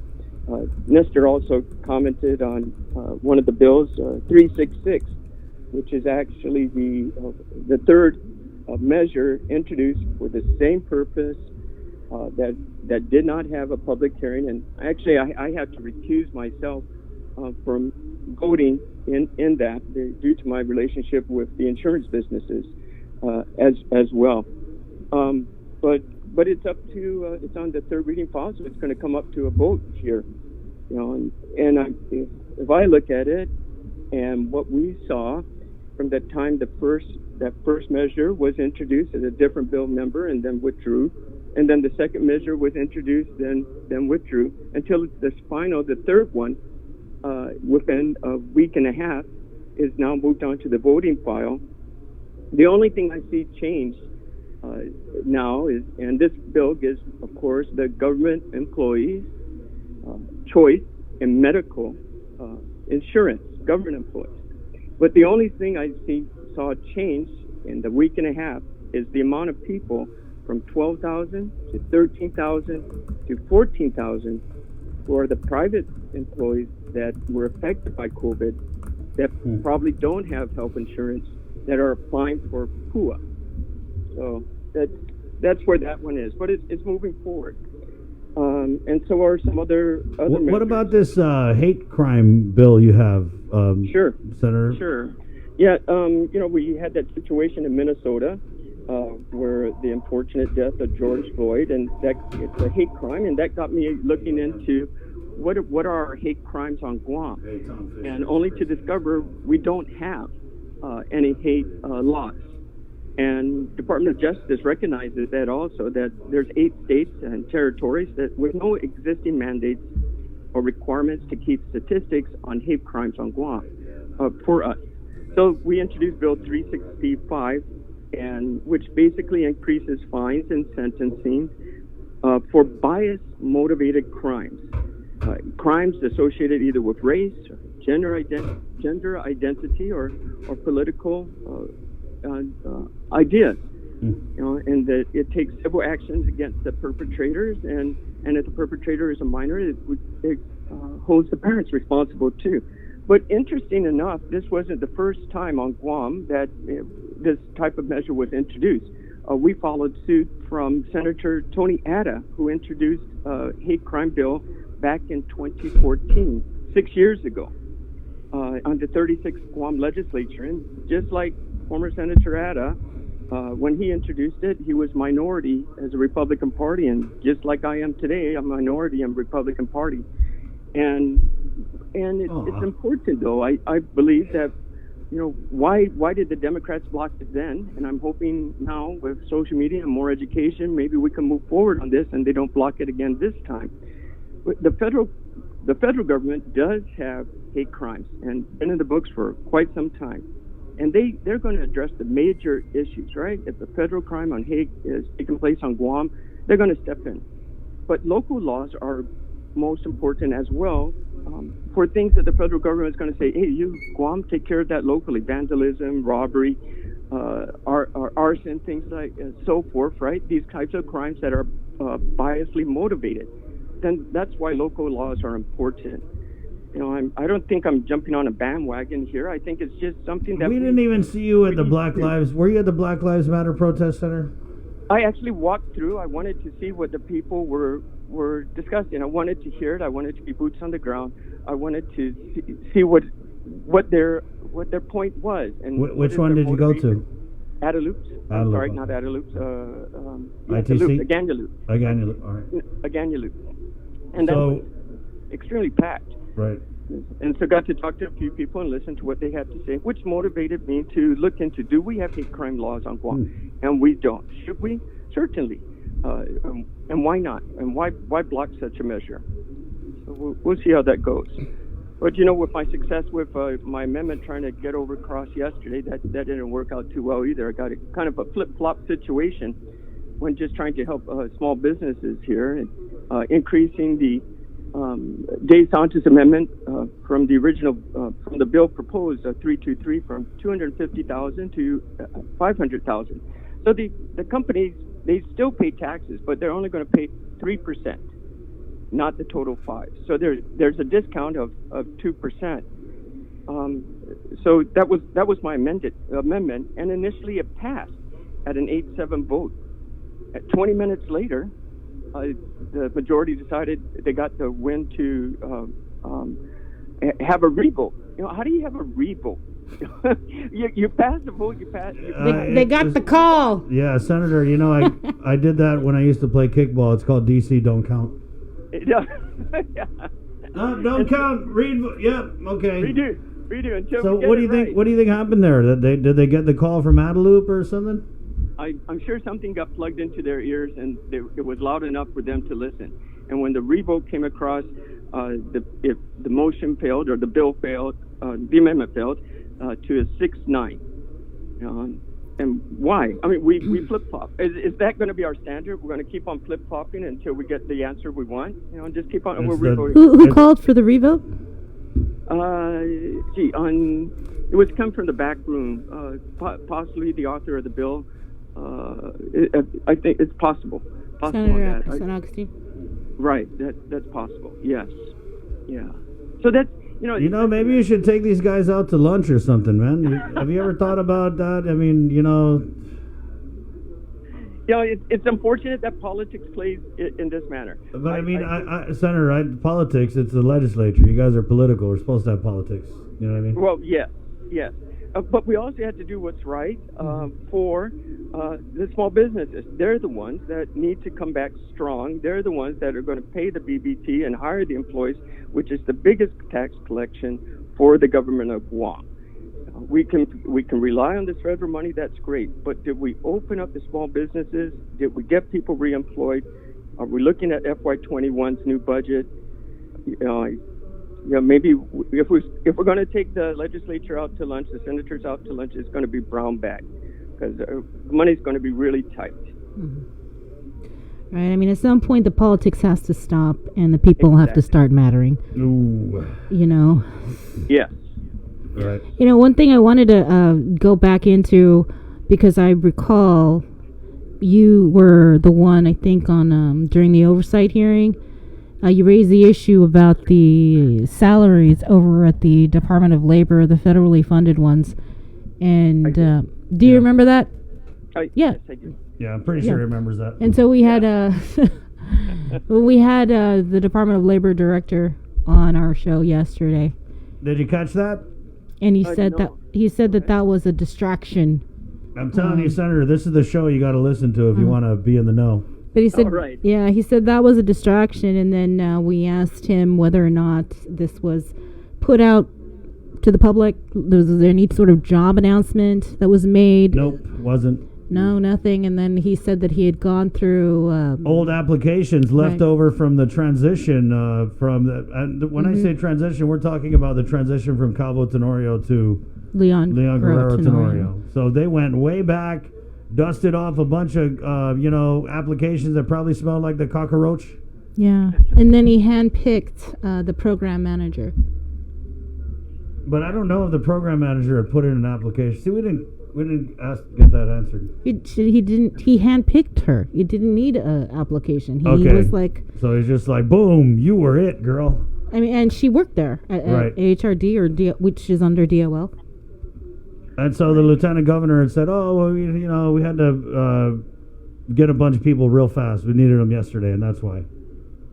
Yeah, I'm sure with close to 20,000 people now looking for employment, if that job announcement was made, the waiting line will be probably as long as those waiting in line to get free food or a box of food and fruits for their families. And that's the problem. Our transparency doesn't seem to be here. And if they're going to, attitude kind of plays into that as well, unfortunately. And this is... I got to quote Senator Theresa Lai. She called a couple of weeks ago and she said something like, yeah, and they're giving us attitude, or what was it? Something with attitude. Snarky. They're being too snarky. You're right. And I mean, I don't even know what's the real answer there. Were they handpicked, or are you using year and a half old applications? And why do you still have year and a half old applications? Unfortunately for us, we had the media that with FOIA, that's what we call transparency, are able to put this together and let the public know what really happened. And let the public decide. Right, yeah. Well, yes. Well, Senator, we want to thank you for calling in. I guess just real quick on the hate crime bill, because we got Attorney Tom Fisher, and we want to get with to him about the double pay lawsuit. If your bill became law and there was an instance where you had a couple local guys maybe get in a fight with a military guy and they throw the H word, howley or whatever, during the course of that fight, would that altercation be classified as a hate crime if your bill were to become law? Yeah. So in the final decision on the judgment of that, the attorneys would have to put that case together. I'm sure they would have to dig into it if the person was Facebooking this group or organizations on and with threatening remarks, and it's blatant and you can see it, then yes. But I think there's going to be a lot of evidence needed, and then we can definitely see that it would hold up in court, and then prosecution can be made with this for harsher sentencing and fines as well. So it is just to protect those from bias, whether it be race, gender, or even political. How they feel about that, so we don't get into these hard situations, knowing that our laws are strong enough and it's nothing we would tolerate. Okay, Senator. Just real quickly, are we having a public hearing or are we having a virtual town hall? You mean for today's on? No, I'm talking about your hate crime bill. Oh, well, I as the maybe you could opt for that no public hearing thing. Right. Right. Yeah, and I can reintroduce it 3 times. No, I won't do that. I definitely want it the quickest way possible. And since we're doing these Zoom conferences and on Facebook Live as well, there's a greater chance of more people seeing it. And then we can have greater participation for now while we're going through this COVID. So whatever opens up first, that's what I'm hoping to get. I'm not going to be picky. Okay, Senator. Thank you. Thank you so much. Wash your hands. I will do. All right. 9:38. Let's keep it going and get Attorney Tom Fisher, of course, who is... Hey, good morning, Tom, Chris, and Sabrina. Good morning, Chris. Good morning, Sabrina. So, are we filing an appeal? Has this appeal been filed yet? Hadn't been filed yet. It will be. Today? I don't know if it's going to be today, but it's going to be soon. Is it going to be before the GFT files their lawsuit? The GFT lawsuit. Well, it's hard to say. I've been hearing about that lawsuit for quite some time. It has been a minute. Tom, you know, we haven't got to talk to you to unpack the decision that Judge Secola made, although I know you briefly did characterize it as punting it off to the Supreme Court. So I guess we'll just start there. Tom, what was your reaction to Judge Secola's order? Well, I think I was surprised. You know, ever since this process began, we've been speaking about the fact that the law holds that in an emergency, you know, GovGuam employees go home, and that entire section of the law was completely ignored by the Superior Court. So that's going to be one of the features of our appeal. You know, we asked for a certain remedy, and we pled certain injuries, and the court didn't examine those questions. It just moved on. And what it did find, though, was that the writ vehicle was appropriate. You know, it's kind of a procedural thing. But she did find that the writ was appropriate, so the Superior Court did move the ball down the field a little bit, and, you know, we're picking it up, and we're going to take it in for a touchdown. Mm-hmm. Well, since the decision was issued, or opinion was issued by the Judge Secola, have you heard from any other employees or your client? Yes. I mean, okay. Yeah, and I know where you're going with that. Yeah, there's a tremendous amount of interest in this. Mm-hmm. In spite of a setback in the Superior Court, people are enthusiastic, and you know, things are changing. This is people are demanding that they receive what the law promises them, and the enthusiasm hasn't waned a bit. I would note that we're still in an emergency situation. Mm-hmm. What did you make of the Attorney General's office's response to Judge Secola's decision? The press release. Yes. Put out immediately after the decision. I think that's what you're referring to. Yeah. I'm trying to recall exactly what it was they said, but I think that what they were, you know, the Attorney General's office, you know, quite frankly, I've never seen so many crocodile tears from an agency. They're always talking about the fact that they want to get these people paid, but they want the process to be correct, you know, and so forth and so on. Frankly, I don't believe a word of it. They are doing what they can to stop these people from getting paid. And, you know, in spite of the fact that they wring their hands and pretend that they're upset about it, that these people are not getting paid, it's just very, very difficult to accept that as a truthful representation. Right, especially when you consider the zeal with which they're fighting this case. Yeah, they're really, they're you know, putting their resources into it. But anyway, let me ask you, is the GFT filing a lawsuit or not? That's what Robert Koss said. They plan on filing one in the district court. He couldn't say when. He did say that they have 3 years because it's a wage complaint. 3 years? But, I mean, he also said it wasn't going to be 3 years. Yeah. He kind of, you know, Tommy kind of seems to keep saying that they want to do it right. They don't want to rush into it, and that's the answer we've been getting for a few weeks now. Mm-hmm. What's your take on that, though? Is there something else going on here, Tom, that we don't know about? Because I like the back and forth that you and Robert Koss are having, but I would think that you guys would kind of be allies in this, and that you're both. Yeah. I mean, you know, fighting for the double pay. I mean, that's the simplest, on its simplest, you know, the simplest face of it. You both want the same thing. Yeah, the goal here is to get these people paid. It's not to, you know, clothe ourselves in glory or anything because we're the one who did it. We are natural allies in this. However, if the position of the Guam Federation of Teachers is they've got 3 years to do this, I do not think that the government of Guam employees have 3 years to make their rent payment. I don't think they have 3 years to pay for pharmaceuticals. I don't think they have 3 years to fill their cupboards. That seems a remarkably callous thing for the Guam Federation of Teachers to say. By any chance, have you guys spoke with each other? No, we haven't. We haven't. I got his number, Tom. You want me to send you his number? Okay. I want to be the peacemaker. Okay, but let's not make this into more than it actually is. What? It's entertaining. I bet it is, but no, we are natural allies in this. If Mr. Koss can get those folks paid, good on him. All right. There's no strife or anything like that. Tom, I got to ask you because I wasn't sure if you're the Thomas J. Fisher who picked up a packet at the or someone had picked up a packet on your behalf at the Guam Election Commission. So, I mean, we got you here. I got to ask you, what was that about? I am the Thomas J. Fisher who picked up a package at the Guam Election Commission. And then I was told yesterday I've appeared on some sort of a spreadsheet as a candidate for senator. I just checked that this morning. I didn't see your name on the list. Are you planning though to run? No. See, were you picking it up on behalf of somebody else? Maybe. Oh. And it might be that as a citizen I just wanted to look at it, Sabrina. Yeah. Right. And hey, Tom, I had that same problem. I went in and I picked up a packet because I was doing a story about the election, and I wanted to see what was in the packet, and we wanted to shoot video of it.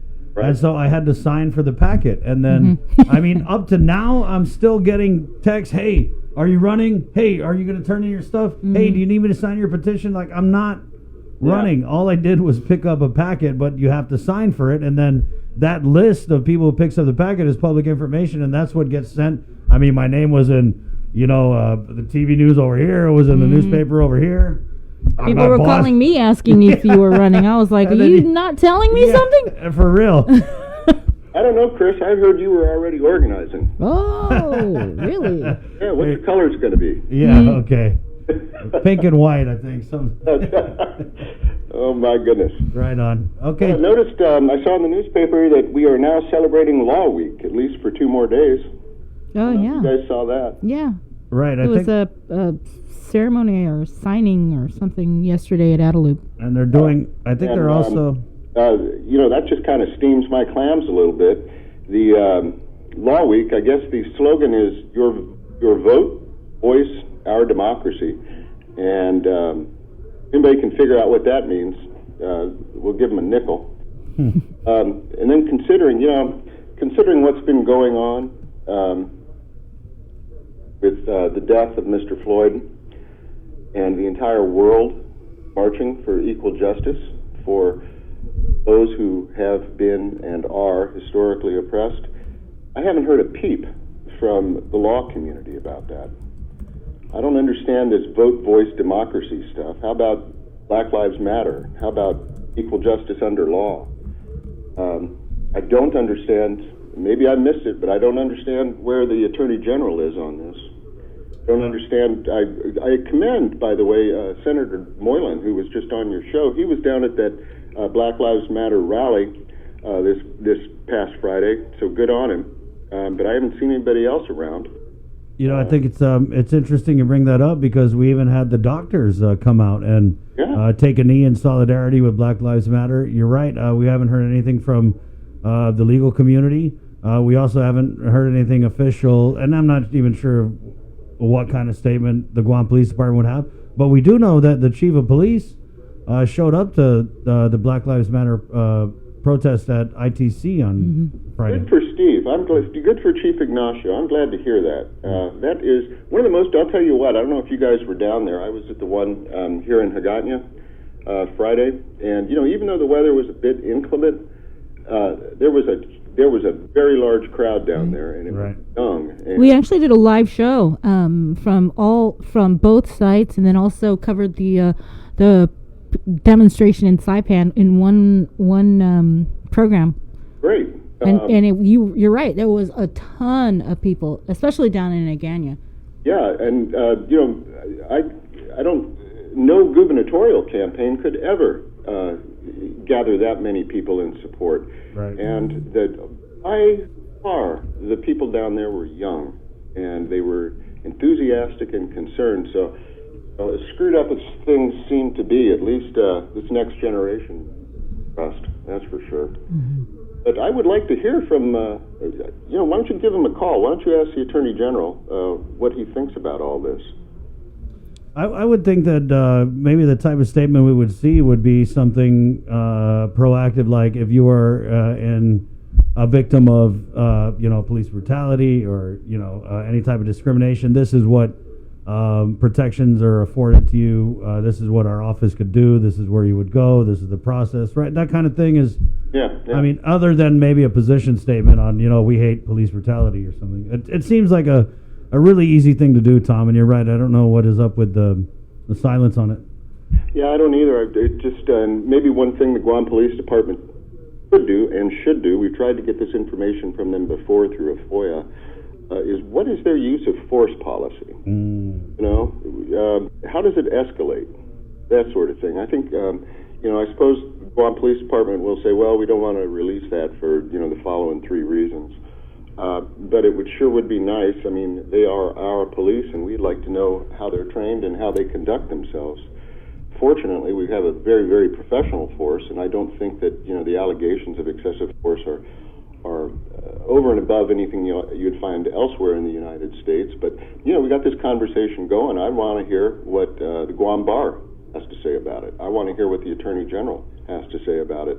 I'll tell you what I say about it, and I'm sure you do too, which is Black Lives Matter.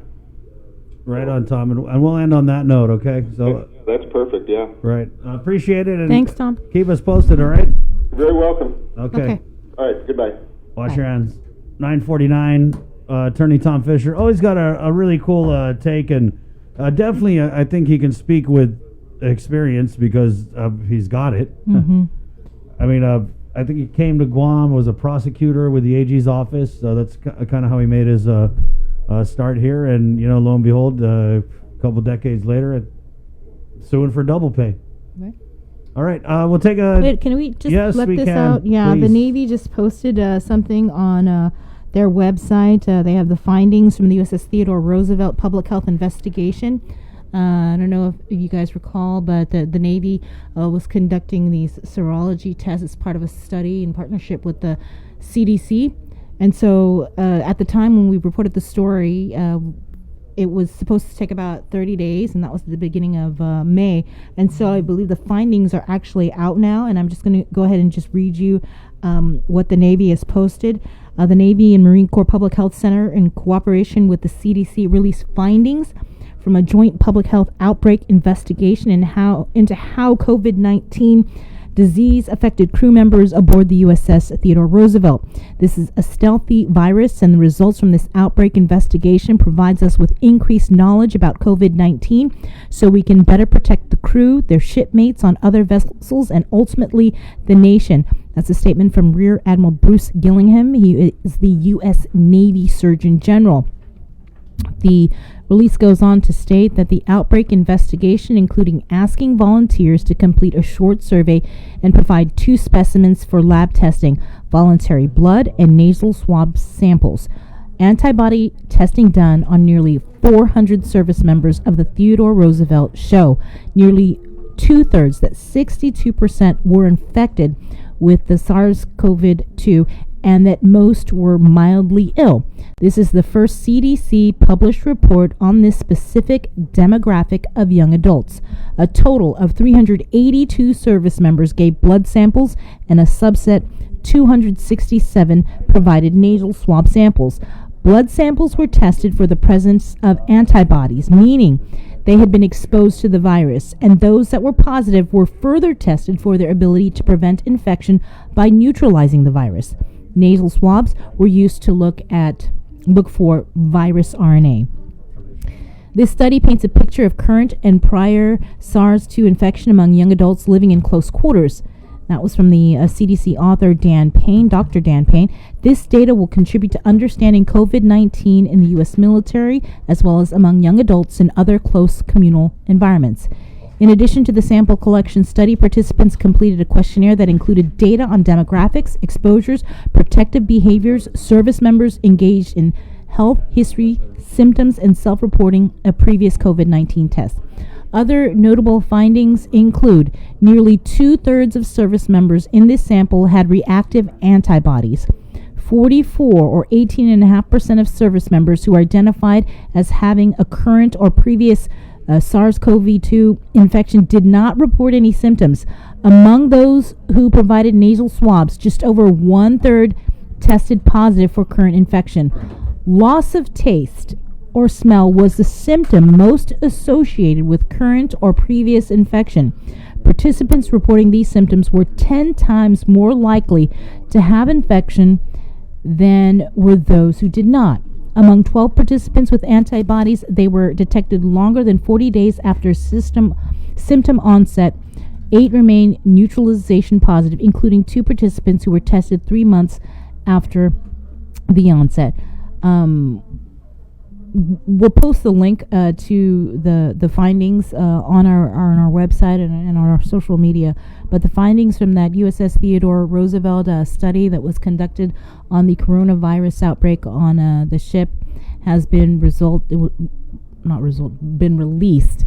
But this was a study that the Theodore Roosevelt, the military, announced that it was doing in conjunction with the CDC to study how this outbreak occurred. All right, thank you. Hey, we're going to end our show on a good note, but before we do that, we got a request here to play some of these Department of Labor tips that the department has come out with to aid and assist you in the filling out of this. I mean, this is a mammoth task. I talked to someone yesterday who had a hard time figuring it out. You know, Robert Koss from the Guam Federation of Teachers, and these guys do their share of paperwork. Is this the new one? Is this the new one? This is the tips. I hope it's the new one. Yeah, it's a new one because Dave Delasolo was mentioning there were some errors and some common problems. errors. Yeah, so guys, watch this video. We're going to play it out here on the radio. The video component you can catch on any of our multimedia platforms. Of course, the KUAM News Facebook Live and on TV 11. Again, these are tips from the Department of Labor regarding the filling out of the PUA and FPUC unemployment benefit applications. Half a day. Since the release of Guam's PUA online application process, the Guam Department of Labor has noticed many claimants are erroneously inputting information in many of the same areas, or are making many of the same mistakes when registering and filing their weekly claims. In an effort to correct future claimant errors, we have put together this list of the top 10 most common mistakes claimants often make. Number 1. Understanding the term unemployed. Unemployed, as it relates to PUA, means that you have been furloughed, laid off, or you are working a reduced number of hours than you did prior to COVID-19. Number 2. When asked to provide your last day worked on your initial claim, remember to input the date your employment became affected as a direct result of COVID-19. For instance, if you were furloughed or had your hours reduced on April 8th and were recalled on June 1st, you would list your last day worked as April 8th and not June 1st. Number 3. You must be able and available for work. Able and available means that you can work and that if given the opportunity for employment, that you would be willing to accept. If you claim that you are not able and available to work, you will not be deemed eligible for PUA benefits. Number 4. If the system doesn't allow you to proceed to register for PUA based on your Social Security number, contact webadmin at dol.guam.gov to reset your account. Do not key in a fake number to try to proceed to register. Doing so would constitute as fraud. Number 5. Upload documents to identify yourself, to verify employment and income, and strengthen your claim.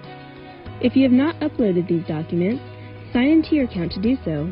Otherwise, you may wait to be contacted by a DOL customer service representative. To avoid delays in receiving benefits, the documents you upload must be legible as it will be reviewed in determining your eligibility. If you are on a work visa or have a green card, you should upload these documents instead of mailing or faxing it in. Number 6.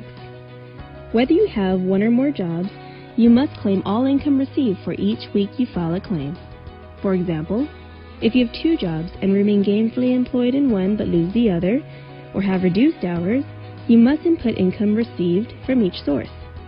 To do this, make sure you add your employer for each of your jobs, whether or not they are affected, at the work history portion of the registration process. When inputting income received, you must account for wages earned, paid leave, pension, or any other taxable income received for that week. Do not file a separate claim if you have 2 or more jobs. Number 7. Do not send your personal information via email if you are requesting assistance on a claim. Providing your claim number, first and last name, and the last 4 digits of your Social Security number is sufficient enough for us to pull your claim and assist. Number 8. If you opt for receiving your benefits via direct deposit, double and triple check that your bank and routing account numbers are correct. This is where you will receive your benefits, so make sure it's going to go to the correct account. Number 9. If you are unsure of how to respond to any of the questions, stop and contact us at 311.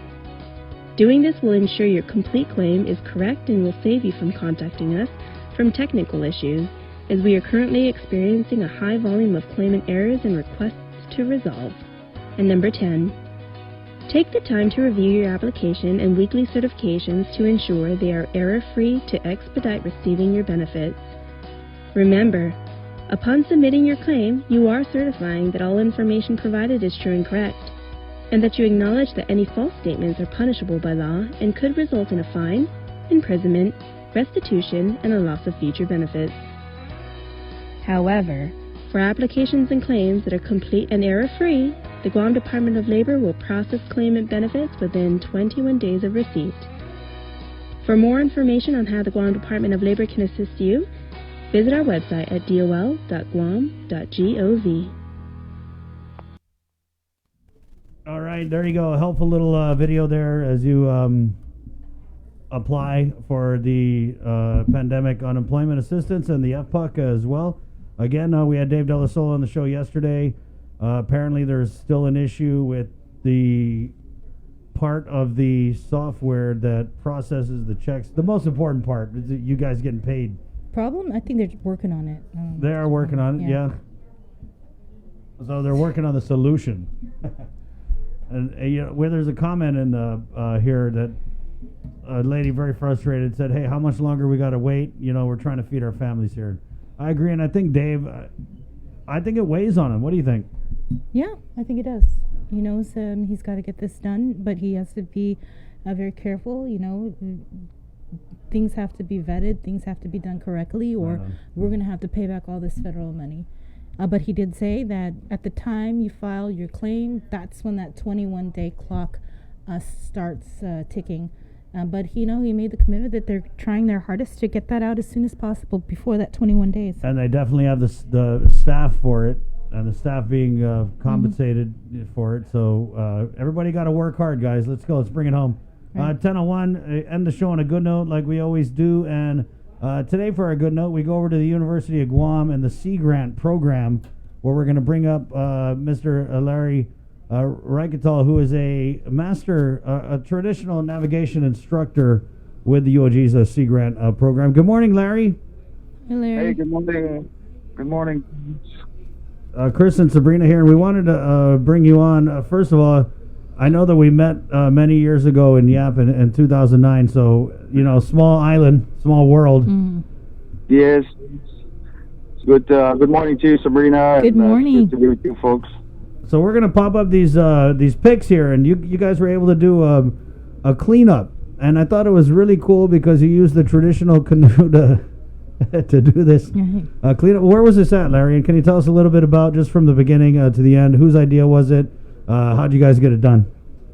Well, June 8th is the World Ocean Day, and so we just thought that we would do some cleanup around Paseo in the boat basin area and out into the channel. Right. So I just grabbed some of my apprentice boys from Amatrick who are with me and went down and get Tasa to provide our canoes to go out there and clean up some debris. We're looking at the pictures here. This is really cool, Larry. It's kind of crazy, some of the stuff people are throwing in the ocean. What did you make of that? And I'm pretty sure it's something you never get used to. That's quite interesting, Chris. We found forks and spoons all the way to most sophisticated stuff, including lots of tires. Oh my goodness! People just kind of dump their tires in there, and of course there is a sophisticated network down below with all the fish lines. And I recognize one of my lures, Larry. Thank you. I know we may have to sell it back to you, but we're going to have to do it every day to collect all these treasures down at Paseo. I think there's quite a lot of them, but we even found hammers and clothing and saw that, yeah. And a lot of stuff. Chris, we were helping a friend to get rid of some tires from a land that I guess people just go and put their tires there. And during the COVID, we had some problem disposing those, so we piled them at the canoe house down there, only to find them out in the ocean. Someone had thrown them out there and inherited and a good interest on it, because we collected a lot more tires than the ones that we piled there. Wow. I get to come and throw them into the ocean. So what was that, Larry? You think there's just maybe some people going around, maybe drinking, to see something like that? Just, nothing better to do? Yeah, there's a lot of things in the ocean. I know it's a good note, but it's also a sad note to see that people use the ocean to dispose a lot of things. The ocean was here way before we did. And if we follow the hierarchy of respect, we would tremendously respect this ocean that not just provide food for us, but hey, I know that Guam prides itself with tourism. We need to keep the water clean, the ocean. I fish a lot during the COVID these days, but it's sad to see a lot of plastics and everything that you can find out there. Was this the first time you guys conducted a cleanup like this? Yeah, this is our first time to do it, and it wasn't just. I saw that, or I remember that June 8th is World Ocean Day, so I thought, let's just go down there to do some cleanup. And being the first, we found this amazing stuff that is down there. So we continue yesterday, and maybe today we're just going to go and keep looking for lures and sinkers. So Chris, if you need some free lures and sinkers, hey, we're down at Paseo. You guys are going out there today? Yeah, I think we're grateful to Sea Grant. I think they've made some arrangement with the government to bring transportation so we can dispose all the rubbish, pile of metals from filing cabinets to. Yeah, Larry, so how do you fit that all on the canoe? Yeah, that's what I was going to say. I mean, this is some big stuff here. I mean, I know the lures and the hammers and all that stuff, but some of the bigger items. Yeah, so we did several, since it's just within the lagoon area there. So we'd go out, come bring it in and offload it, and go back out and dive some more. Just do some free diving out there and collect all the rubbish and keep bringing them in. Larry, I think the image here of seeing the traditional canoe with modern day litter, it's doing something to me. But again, we wanted to bring you on and kind of commend, and not just you picking trash out of the ocean, but also the work you do with teaching about traditional navigation. I think that also needs to be commended here. So we just got all kinds of thank yous to you, and we want to bring you on and recognize you as our COVID hero for the day, Larry. And you and the guys at Sea Grant. Are there some people that are in the program that you want to throw a thank you out to? Thank you to my boys, Isaiah and Larry, the younger Larry, and all of them. Jesse, they did a great work with me. But yeah, with the traditional canoes, it's we could stay out there all day long and cost no fuel. It's amazing, Larry. If maybe we got some more, you want to get some young boys, young ladies to come give a hand. How do they get a hold of the Sea Grant program, or you specifically? Just bring your mask and fins and snorkels and come dive with us and swim around. Aside from cleaning up the ocean, you're doing your COVID-19 exercise. There you go, right on, and it's pretty safe underwater. Yeah.